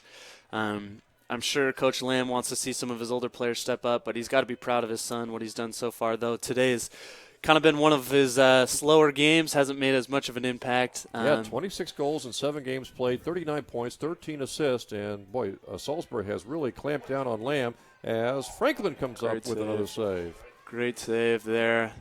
It was a nice move by the Salisbury attackman, number 29, Emery Wongus, the freshman out of Cambridge, Maryland, but Franklin stood his ground and blocked the shot. That's great. That's textbook right there. Well, you really would like to see Shawn Lamb, though, get a goal here before this game's over for his confidence playing against the top-rated team in the country in Salisbury.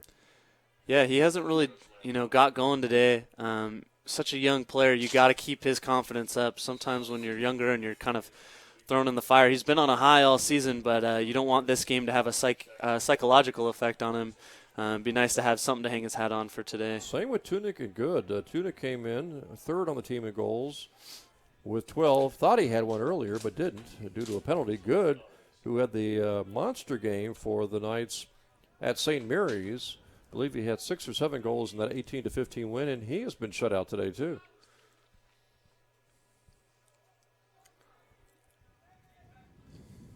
Seagulls back on the attack here with 5:15 to go in the quarter. They've outscored the Knights 5-0 here in the third quarter. Make that 6-0. Did it go in? I believe it did. And obviously, Coach Lamb wanted to see his team come out. He wanted his team to play well against such a strong opponent. I think it's pretty safe to say, though, it's not like Southern Virginia is playing their best game right now and they're still losing 22-3, but I think it's clear they've had an off game. They haven't played the way that they know they can play. So as frustrating as that is, it's something you can take to your team going forward that says, look, if we actually play our best game, if we play how we know and how we play in practice, we can compete with these guys. This isn't the best that the team has ever put out, and I'm sure that's something Coach Lamb will go forward trying to preach to them, that they're better than this. This isn't who they are. They've had an off day for sure, and it's unfortunate that it comes against the best team in the nation. Oh, there's a lot of keys to beating Salisbury, but I would imagine winning draws and not having turnovers would be 2 huge factors. Yeah, winning draws, I'm sure, will be a focus going forward, as that can obviously, proof in the pudding right here, just it changes the game. There's only so much you can do. Your offensive game plan doesn't mean anything if you can't win those draws. And that has been a category that the Seagulls have really dominated today. Thanks mainly to Duncan Campbell, although Logue has been winning some draws here lately. Another pass down low and another goal scored. I believe 2 straight goals now by the freshman Griffin Maroney out of Califan, New Jersey, 6 foot, 200 pounds.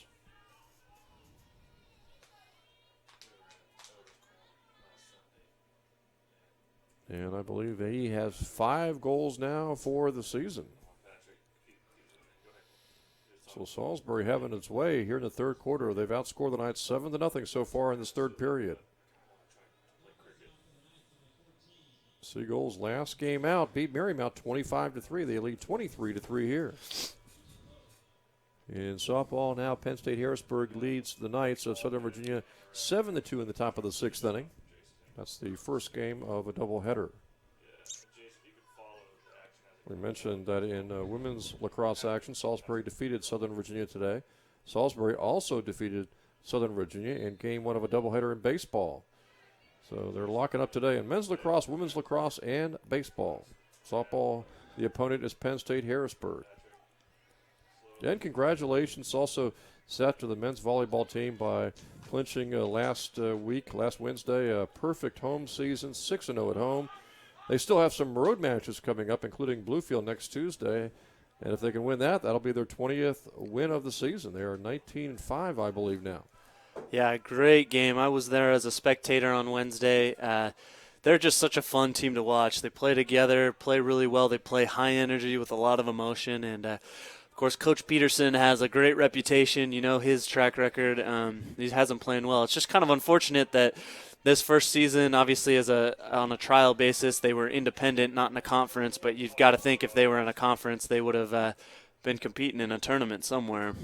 Well, they still have a chance. Even if they don't make the postseason, they've got a chance at the very end of the year to maybe beat, obviously, a playoff maybe headed team in Marymount, and that would be kind of like their postseason by maybe knocking off a team like Marymount. Yeah, as a consolation prize for sure, but going forward, any teams playing in the Southern Virginia Men's Volleyball Conference, they better look out because Coach Peterson's coming for them. He's got his team ready to go, and they're just going to build on this year. A lot of stars, too. Obviously, Cougar Clark is one of them. Mitch Yusevich, Daniel Aina. I mean, the list goes on. Yeah, and the depth. That's another thing we've mentioned, too. Got some good depth, got some guys who really can play the game well. It's been a lot of fun. I tell you, I love going to those volleyball games. If you haven't been, obviously the home games are done this year, but next year, circle it on your calendar. You don't want to miss them. Yeah, Colby Wilson, Alma Ray, Tuku Moyatu, and Kaipo Tagaloa. There's just a lot of players to make mention of. And as you also talked about, Tom Peterson, the head coach of the Knights volleyball team, Coach Peterson, doing a tremendous job in his first season, arranging that team. And if they can get a few more players, because, there's no question, once you go to the Continental Conference, the schedule, and the future schedule next season, going to get that much tougher. Well, as Coach Peterson, it helps when he's able to bring to the table that he was a Division I volleyball coach. It's been talked about he's won national championships at that level. So for recruiting purposes, that certainly helped him out. But he's produced. He's everything Southern Virginia. And Coach Lamb, he's the lacrosse coach, but we know he's also the athletic director, the one making that hire. I'm sure he's incredibly happy that he made that decision to bring him in. Well, this time out here, I would imagine Coach Lamb is saying, well, I know we're down 23-3, but let's try to perhaps make a run here in the latter stages of the third quarter and into the fourth quarter. Yeah, preaching that, effort is everything. Effort will take you places that your talent can't, and that's what he wants to see. He wants to see his guys who really care, who are passionate about the game, and who are going to die trying out there on the field. Not so much for today, but as we talked about, coming up after today, they've got big home games. They've got Mary Washington next Saturday, the Knights do. They've also got a week from Wednesday, Frostburg. Those are teams that are very closely aligned with them in the conference standings right now. And then they also have York. York, when you look at the standings, they are undefeated, 9-1 overall, 1-0 in the conference. So a very big four-game homestand, counting today's game for the Knights. Definitely, Jim. Definitely important. You want to get some type of momentum back so that you can hang your hat. These kind of losses that can be really wide margin. Hopefully the margin thins a little bit here, but they can linger at times, and you want to see your team have some confidence in themselves going forward. And right now the Knights are just trying to regain some momentum, trying to get their first goal of the second half. They've been outscored in this third quarter so far, 7-0. Knights on the attack. Shawn Lamb, like to see him get a goal. This is Cook, who already got a goal here in this first half of action. Casey Rich has the other two Knights goals. This is Lamb working around, looking for a shot. No way to get that spin move off. You can see the defense, the angles these Seagull defenders take. It's very tough for you to make a spin move on these kind of angles, and that shot is blocked away by the Seagulls. Yeah, you see Salisbury like you said, that defense, they stay very solid on the ground. They don't bite on those head fakes, those shoulder moves, stay really centered and make it really tough to find any space. Seagulls also have Chandler Dabbs in here in the second half at goal, 6'3", 225-pound freshman. Knights get it on the takeaway. This is Casey Rich, who got double-teamed from behind. Ball jarred loose, no flags. Casey Rich looking for maybe a penalty flag there, Seth. Yeah, unfortunate. Casey looked like he was going to have a little bit of space there, but quickly the defenders, collapsed in on him, made sure that he didn't have any room to run.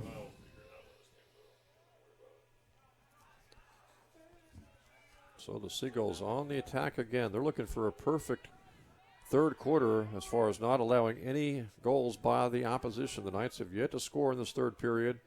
The Seagulls have racked up 7 goals. Nice pass towards the middle, but missed away. And the Seagulls able to scoop up the loose ball with 60 seconds to go in the quarter. Nice save there. Franklin has certainly been, probably the biggest and brightest spot for this team today. 16 saves according to the scoreboard for Franklin. Really impressive. Good to see out of the young freshman. Of course, the downside to 16 saves is just shows you you've given up that many shots. Yeah, how active the Seagulls have been on offense. Yep. Knights trying to get a shot away here before this third quarter ends. Tunic quickly into the attack area. Will the Knights get a shot off here in the final 17 seconds?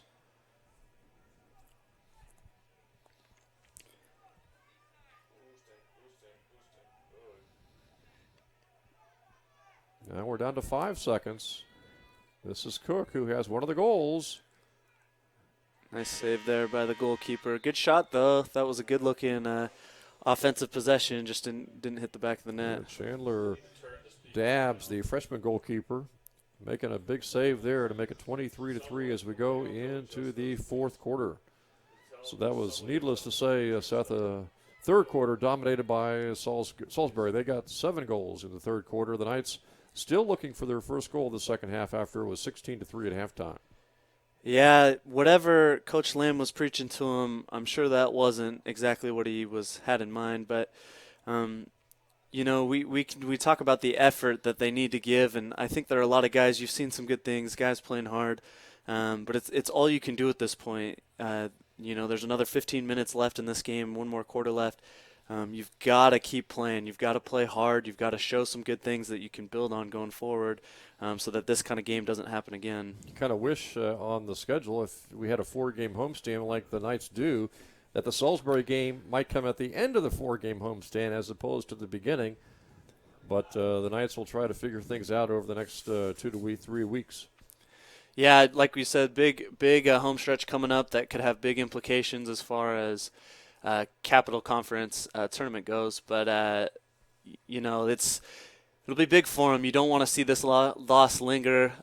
You want to see him come back, make some kind of a push, show some good things. But these next 3 games, like you said, are going to be huge. Hard to believe we're only about 3.5 weeks from the postseason conference tournament. Yeah, it's definitely been a quick season. It feels that way. Mentioned that in women's lacrosse action, Salisbury was victorious today, defeating Southern Virginia. They also defeated Southern Virginia in baseball action in game 1 of a doubleheader. And in softball, Penn State Harrisburg 9-2 over Southern Virginia. And that would be a tough loss for the Knights in softball because they had been on a winning streak. Fourth quarter underway, another winning draw by the Salisbury Seagulls. This time it was T.J. Logue taking the draw, getting it quickly into the attack area. Knights scoop up the loose ball, though, and take it away. See if the Knights can get one on the board here. Their first goal of the second half. They had 3 in the first half, 2 by Casey Rich, another goal by Brady Cook. Shawn Lamb's been shut out today. Anthony Good's been shut out today. This is Lamb with it. Looking to get on the scoreboard for the first time today. Nice pass. Oh, that walked away. That went in. Did it go in? Yeah. Yes, sir. Good. I think it got that goal. Good work. I believe it was Tony Good, number 27, getting the goal. And I believe that's his 11th of the season. It was good, I believe, right? Yeah, they called it good. Good work, move offensively. Part of the reason Salisbury's done so good, and you see the goals before that one, they haven't really come in front of the net. Casey Rich had that one kind of from the side. We saw Cook kind of with that fadeaway looking shot from deep. They haven't been able to get in the middle of the zone, but right there, whatever they had drawn up worked perfectly. It was a nice pass by Lamb. Yeah, definitely good entry pass. Another assist for Lamb being active. Good work, good stuff to see. That's the kind of momentum you're looking for the rest of this quarter, to be able to see that going forward. So the Knights have their first goal of the second half. And now Lund and Logue. Lund for the Knights, Logue for Salisbury will take this draw.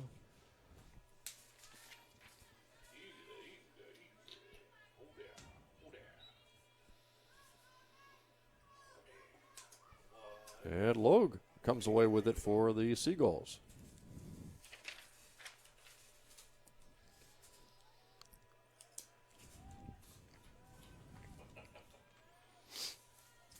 So after the Knights got their first goal of the second half, Seagulls are on the attack.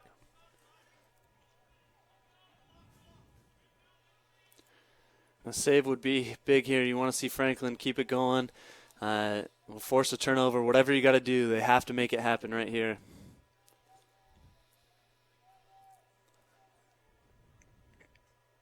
And it looks like the Seagulls have really gone with some of their maybe second and third line players. So not only are they going to go with some of their players who haven't maybe received as much playing time this season, but it also looks like they're perhaps going with a little slower. They're using a hockey scoreboard. Yeah, if you could mention that on stream, because it will come back to you. One thing to mention here to all you viewers at home watching the webcast, we thank you, first of all. We love to have our viewers watch this game. We love Southern Virginia Athletics. One note, it does say that it is overtime, but actually there's some scoreboard issues with it being a hockey scoreboard, I believe. It really is the fourth quarter. It's not in overtime at this moment. So if you're just tuning in, we are in the fourth quarter. It's not overtime. If they only had a fourth period in hockey. Yeah, right? That would be great. Be perfect. It could be worse. It could say SO, shootout. Yeah, exactly. That would be fun to watch. 23-4 right now as the Knights have their first goal of the second half just a few minutes ago, thanks to Tony Good. And we'll see if the Knights can maybe get things going offensively in the fourth quarter, rack up a few more goals. This is Lamb still looking for his first goal today. See the shot advantage, shots on goal on the scoreboard. 39 shots on goal, I believe that was for Salisbury. Also shows you not only 23 goals, but 16 saves by Franklin. Yeah, so Franklin has certainly done his part. We've talked about him a bunch in this game. Done his part to, keep this somewhat manageable, somewhat close, but there's only so much you can do when you have that many shots taken on you. And we talked about at the very beginning, Seth, about how perhaps Jason Lamb wanted to slow things down, maybe shorten the game a little bit, keep the ball away from Salisbury, and Salisbury's defense has revealed that's tough to do. Yeah, definitely. Well, and one thing in lacrosse is, I thought he was going to take the shot there. One thing in lacrosse is different than basketball or something like that where, when you score, the ball goes to the other team. It's not so in lacrosse, so it just makes it so important. You have to win the draws. It's the only way to get the ball. Nice pass from Lamb to Cook, but he couldn't get the shot to go, and Salisbury comes up with the loose ball. And that's just been the story of the game. Southern Virginia, has really struggled with those draws, with those face-offs, and clearly Salisbury's been masterful at it. And the Seagulls have a lot of their second and third teamers in, but I would imagine these guys have lots of talent and probably itching to get their first goal today as well. An interesting dynamic that I think is worth bringing up is, Salisbury being a New Jersey school, most of their recruits and their players, they're from the East Coast, and we know lacrosse is so much bigger on the East Coast than anywhere else. And being at SVU, so a lot of the recruits, they've grown up in a different dynamic. Being having some LDS ties, a lot of the recruits for Southern Virginia are from the West. A lot of them are from Utah. So kind of a different game. Not that they don't have the talent, but it is a different look on things. Yeah, Brad Reich, number 12, a freshman, able to score from outside. And let's see, I believe that is his first goal of the season. Yeah, you could see that a lot of talented on the senior side for Salisbury, but Greg's a freshman. Number 41, we saw earlier, Amir Fluellen, very talented player there, 6'5", 220 pounds. And another freshman who looks like he's very speedy, number 29, Emery Wangas. I think we mentioned him earlier, Seth. And so some good senior players, good senior talent and leadership, but they've got a lot of good freshmen on this Salisbury team too. Definitely. And correct myself. I'm sorry about that. Salisbury's from Maryland, not New Jersey. I was confused. They play in the football. They play in the New Jersey Athletic Conference, so I get confused with that. But sorry for any Salisbury listeners out there. You are from Maryland. Still a huge lacrosse community. Probably could be even bigger than New Jersey, arguably. But they certainly have a great team, like you mentioned, a lot of leadership. Look over to the sideline, see Garrison Cook warming up, and I wonder if he's going to get some playing time maybe at the goalkeeper's spot in the closing minutes of this fourth quarter. Logue won the draw and actually ended up taking a shot. Knights started this game, of course, Seth, with Ian Arve in goal, and Salisbury quickly ran out to a 6-0 lead, so they substituted Franklin in for him, and even though he's obviously given up 17 or 18 goals, he's played very well in the goalkeeper spot. You wonder if he's getting a little tired out there. It is a little toasty weather-wise as far as the temperatures are concerned. You wonder if maybe Cook will get some playing time in the final 8 or 9 minutes. Yeah, I imagine Franklin's getting worn down, though he doesn't look like it. He's playing quick and playing well, but the ball has been in that end of the field most of the game, which means he's had to be on his toes and looking for shots pretty much for the whole game. Salisbury's got a lot of freshmen into the game, a lot of freshmen at sophomore right now. Looks like a timeout's going to be taken here.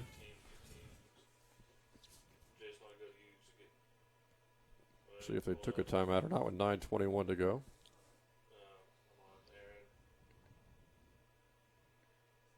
Apparently not. It looked like I thought they were signaling for a timeout, but apparently not. That's what it looked like to me too, Jim. I'm not sure what the stoppage in play was for. So Salisbury getting back to work offensively with this 20-point lead, 24-4. Working towards the middle. Salisbury takes a shot. It's batted away by Franklin. Now we got a penalty flag.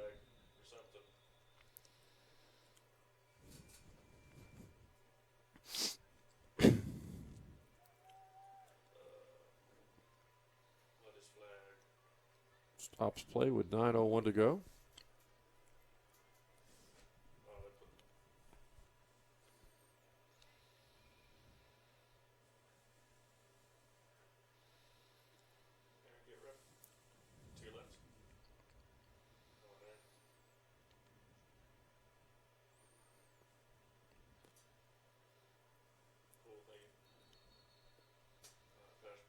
So following the penalty call, Knights down here 24-4. It was 16-3 at halftime. Salisbury's actually outscored the Knights here in the second half so far 8-1.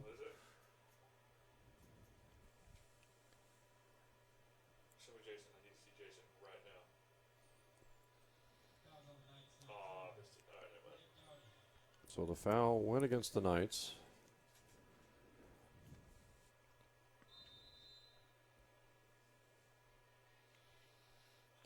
Jason Lamb, head coach of the Knights right there. His team trying to battle back here in the fourth quarter with a few goals to try to get a little momentum going into their next home game coming up next Saturday. They actually get that week off between this game and the Mary Washington game next Saturday.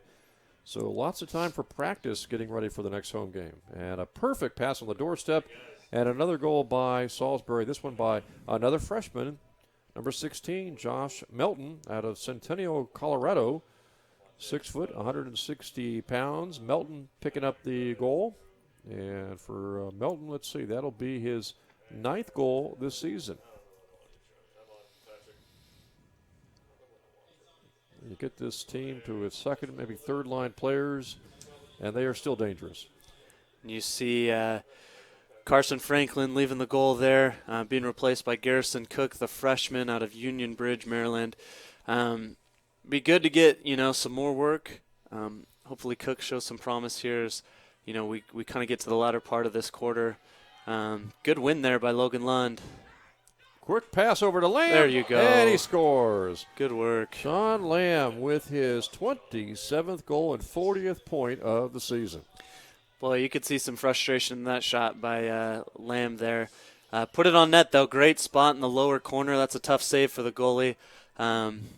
It's been a longer day for him. I'm sure he hasn't made the impact that he was hoping for. But nice winning of the draw and nice pass by Logan Lund, too. Yeah, definitely. That was huge by Logan Lund. You see how winning the draw sets everything up for you. That's really been the name of the game today. So that makes it 25-5. Knights with their second goal here in the second half. Salisbury's picked up 9 goals in the second half. Lund and Logue battling for it. And this time it looks like Logue from Salisbury is going to come away with it.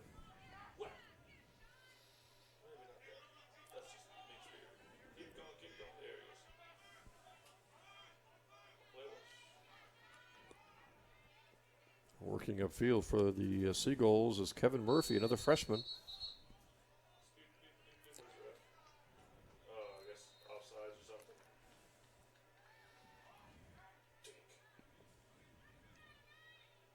Maybe too many offensive players, Seth, in the offensive area. Gives the ball to the Knights.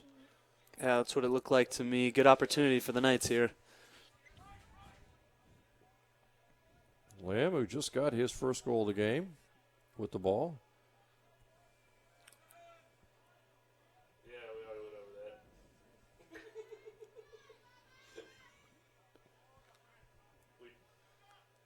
that. Cade Rich, who took a shot earlier in the game, almost went in. He's got the ball right down number 20 for the Knights. That's all good, man. Cook's got 1 goal for the Knights. Casey Rich 2. Shawn Lamb the other goal. 5 goals total for the Knights so far. Anthony Good has the other goal for the Knights.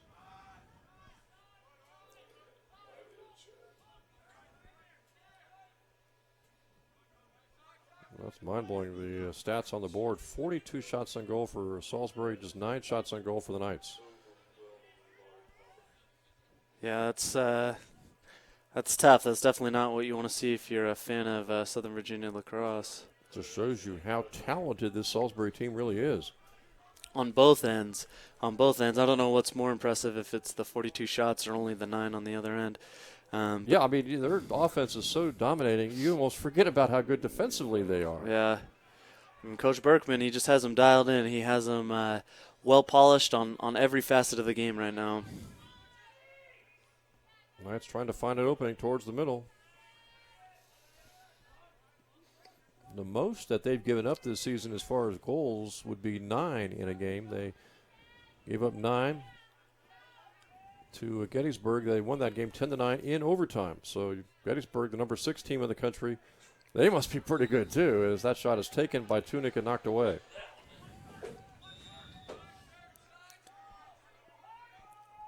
Keeps the possession, and Coach Lamb would love to see a goal here. Gettysburg number 6, then the Salisbury team number 1. 10-9 in overtime. Salisbury won that game. Wouldn't be surprised if those 2 teams maybe met up in the Division III playoffs. Yep.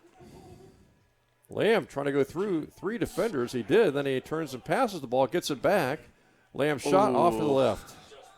Good effort by Shawn Lamb to take the brunt of the physical punishment from that Salisbury defense, and yet still get a shot away. That was pretty incredible. He held on to the ball there in between all 3 of them, still able to get that pass out, it looked like, to Brady Cook. Still an opportunity here, still a chance to, build on some things, work their offense, and, take these things going forward into their home stretch that they're coming up on. And then you see Shawn maybe getting a little congratulations there for the effort from Derek Lamb, number 19. And, of course, Derek used to be the starting goalkeeper on the Southern Virginia men's lacrosse team just a couple of years ago. Derek's a junior. So timeout on the field, 25-5. Salisbury on top here with 5:32 to go. And again, Salisbury won last year's game 26-7. Knights are down by 20 here with 5:32 left on the clock. It'll be interesting to see how the Knights run this offensive possession coming out of the timeout. You see Coach Lamb in the shot before really drawing something up with his team.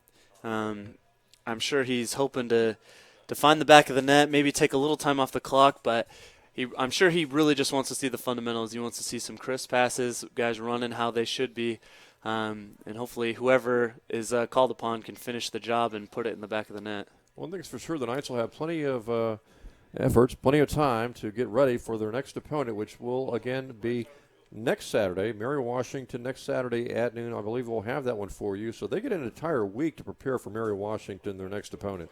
That's going to be huge, Jim. As someone who, I play football here at Southern Virginia, and I know that bye week is just huge for players in any sport. It gives you a chance to recover, it gives you a chance to really dial in. Players actually like the bye week, huh? I know for me as a football player, I enjoy the bye week. We had an early bye week last year. It's a little bit later this season, thankfully, which is more useful. But Cade Rich had a shot blocked away by the goalkeeper, but Shawn Lamb right there to grab it out of the air.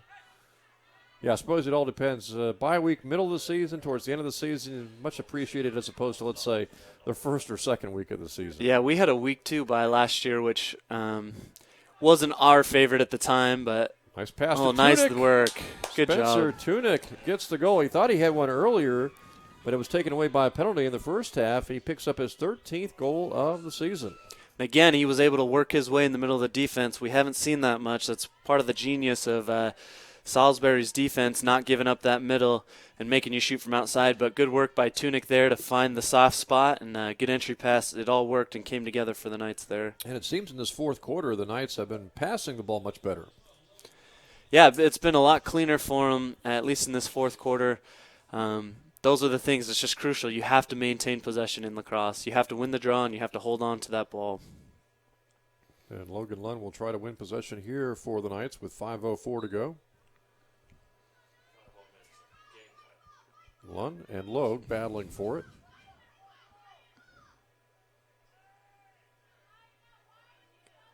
Both teams still trying to battle for a loose ball. Picked up by the Salisbury Seagulls. Kevin Bartenfelter, sophomore, was able to grab that loose ball off the ground.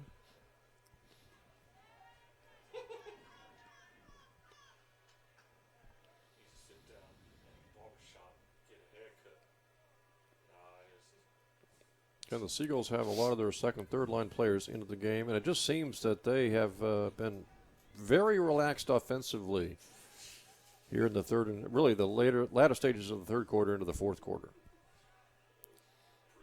Doesn't look like they're really seriously looking for too many more goals. Yeah, and that's, I'm sure that comes with having a coach like Coach Berkman. He's not one to run up the score.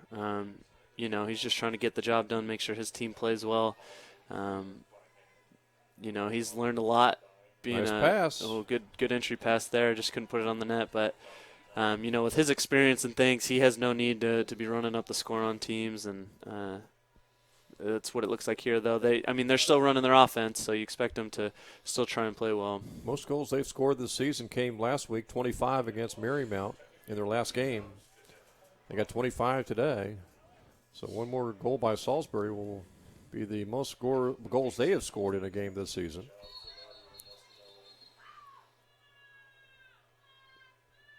Do we have a...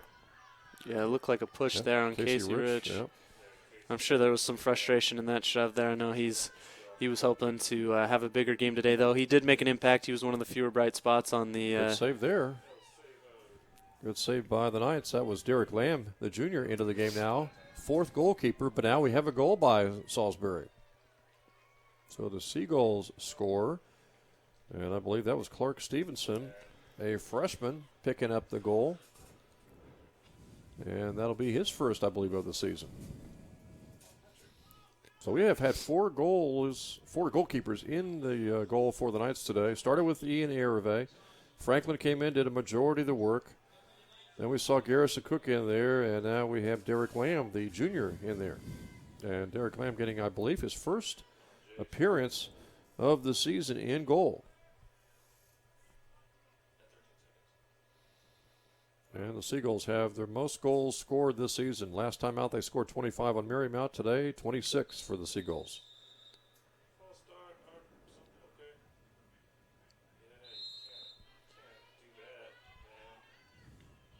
Huntsman with it. Knights have the ball here with 3:05 to go. Knights have had 3 goals in the first half, 3 goals in the second half. Lamb, who has 1 goal today with the ball right now.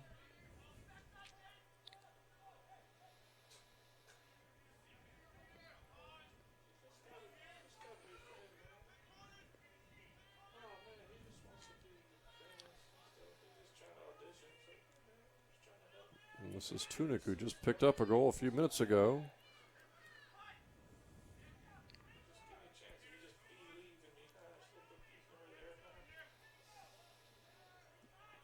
Again, last year, Salisbury won the game 26-7. That's almost where we are right now, Seth. That's uncanny.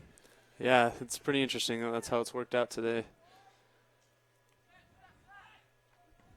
This is Cook, who has a goal over to Lamb, behind the goal. Good spin move. And wild shot. Did really have a good angle for that shot. No, just trying to make something happen for his team right now. Nice outlet pass here for Salisbury to get it way upfield. 1:50 to go. We'll see if the Seagulls take a shot at the goal after they just picked up a few minutes ago their 26th of the game.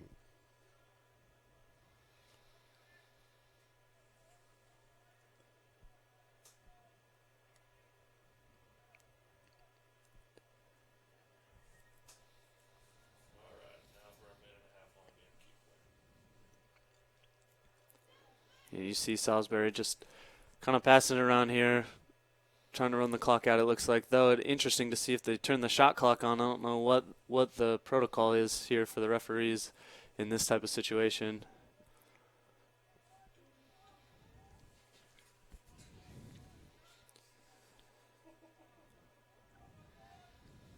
Derek Marks with the defense there. Shot taken. And another goal. This one by John Wheeler, a junior, for the Salisbury Seagulls. He got by a defender and had a point-blank look for his first goal of the season. So here in the second half, by my count, Salisbury has outscored the Knights 11-3. It was 16-3 at halftime, and now 27-6, which is 58 seconds left.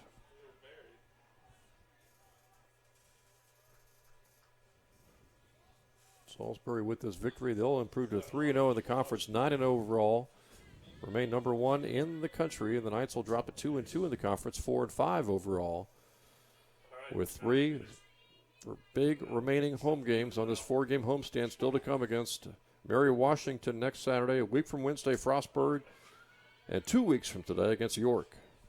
And then after that, just 2 road games on April the 12th at Virginia Wesleyan, April the 15th at Wesley, and then that is it for the regular season as Lamb worked his way close and had the ball swatted away by a defender.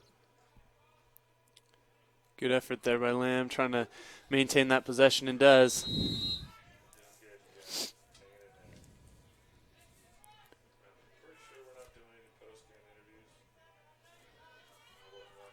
.30 seconds to go.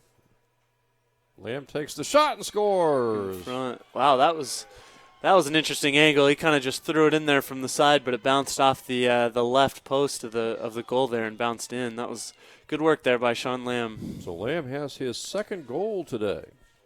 And for the season, by my count, 28 goals for Shawn this season. He's also had a few assists today, so he's racking up some points. And it'll be interesting to see how his season wraps up. Shawn's going to be among the league leaders in the conference. In points, yeah, which, as a freshman, that's a huge accomplishment. Makes you really excited going forward. Casey Rich saw that a couple of years ago when he was a freshman. And in future seasons, you don't take too many of the opposing teams off guard when you've got those kind of numbers, as the Knights quickly work it into the attack area. Pass over to Good. Had it knocked away. Otherwise, he would have had a point-blank shot from the left side. And it looks like that's going to wrap things up in the closing seconds. We'll see if the Seagulls take a shot or just let the clock run out, and they're going to let it run out. And so a convincing victory today for the number 1 team in the country, the Salisbury Seagulls, number 1 in men's lacrosse in Division III. They came in the game undefeated. They leave undefeated as the Seagulls improved to 3-0 in the Capital Conference, 9-0 overall on the season with this 27-7 victory over Southern Virginia. The Knights now drop 2-2 in the conference, 4-5 on the season. And now the Knights have 1 week off to prepare for their next home game coming up against Mary Washington next Saturday at noon on the 1st of April. It'll be interesting to see how they bounce back from this. Like we talked about, they have a week off, which can be good for them to get healthy, kind of re-energize and refocus on the task at hand. Probably the most critical point in their schedule, really has big implications on the conference tournament. It'd be interesting to see how they come out. I'm sure Coach Lamb will have them prepared and ready to go, and stressing that if you want to make a run, it's got to be now. It's got to start this next Saturday on April 1st. Yeah, I'm wondering what he'll be telling the team, not just today to wrap up the game, Seth, but really when you look ahead, I guess, for the next couple of days in practice, let's say, because some of the errors you make against a team like Salisbury, do you kind of really put that out of the picture? Because let's face it, you're not going to face too many teams like Salisbury in any one given season. Right. I think the key for Coach Lamb is you got to keep a positive tone. You don't beat them down. You don't keep reminding them of the score of this game. You let them know that there's work to do. There's no doubt about that. There's work to do, but that we can get there. Coach Lamb knows the potential of each and every one of these guys. He knows the potential as a team. Guys just got to rally behind each other, got to stick together, and battle through going forward and with this big home stretch. This is a Salisbury team that just is consistent, too. They jumped on top early today, 6-0. They expanded that lead at halftime to 16-3, dominated the third quarter to take the lead even higher. And even though the Knights were able to get some goals down the stretch, Salisbury also picked up a few to stay on top by 20. Yeah, Jim Berkman, the coach for Salisbury, winningest coach in lacrosse, NCAA men's lacrosse history. Just a fantastic coach, does everything the right way. Credit to him and his team. He certainly had them ready to go. And it's tough. It's always tough to play a team like this. But you just got to look at the film, make your adjustments, and move forward as if you're the Knights. But despite this loss, as you mentioned, Seth, Coach Lamb's and his entire team's got a great opportunity with 3 remaining home games on this 4-game homestand. And if they can win 2 of the 3, or perhaps take all 3, there's no question they've got a great chance at making the Capital Conference tournament. Definitely. If you're a fan of men's lacrosse here at Southern Virginia, you want to be at those games. We need you guys. Please come out to the game. If you can't, please watch us because it's going to be exciting. It's a good time to be a fan of men's lacrosse here at Southern Virginia. This game didn't go how we wanted, but there's still potential for the conference tournament and a lot of good things happening under Coach Lamb. So final score again today, Salisbury wins it in men's lacrosse action here from Southern Virginia University. Salisbury 27, Southern Virginia University 7. I'm Jim Bresnahan saying goodbye for Seth Hansen, our great director Josh Adams, and all of our camera operators and production staff. Thanks again for joining us today for men's lacrosse here from Southern Virginia University.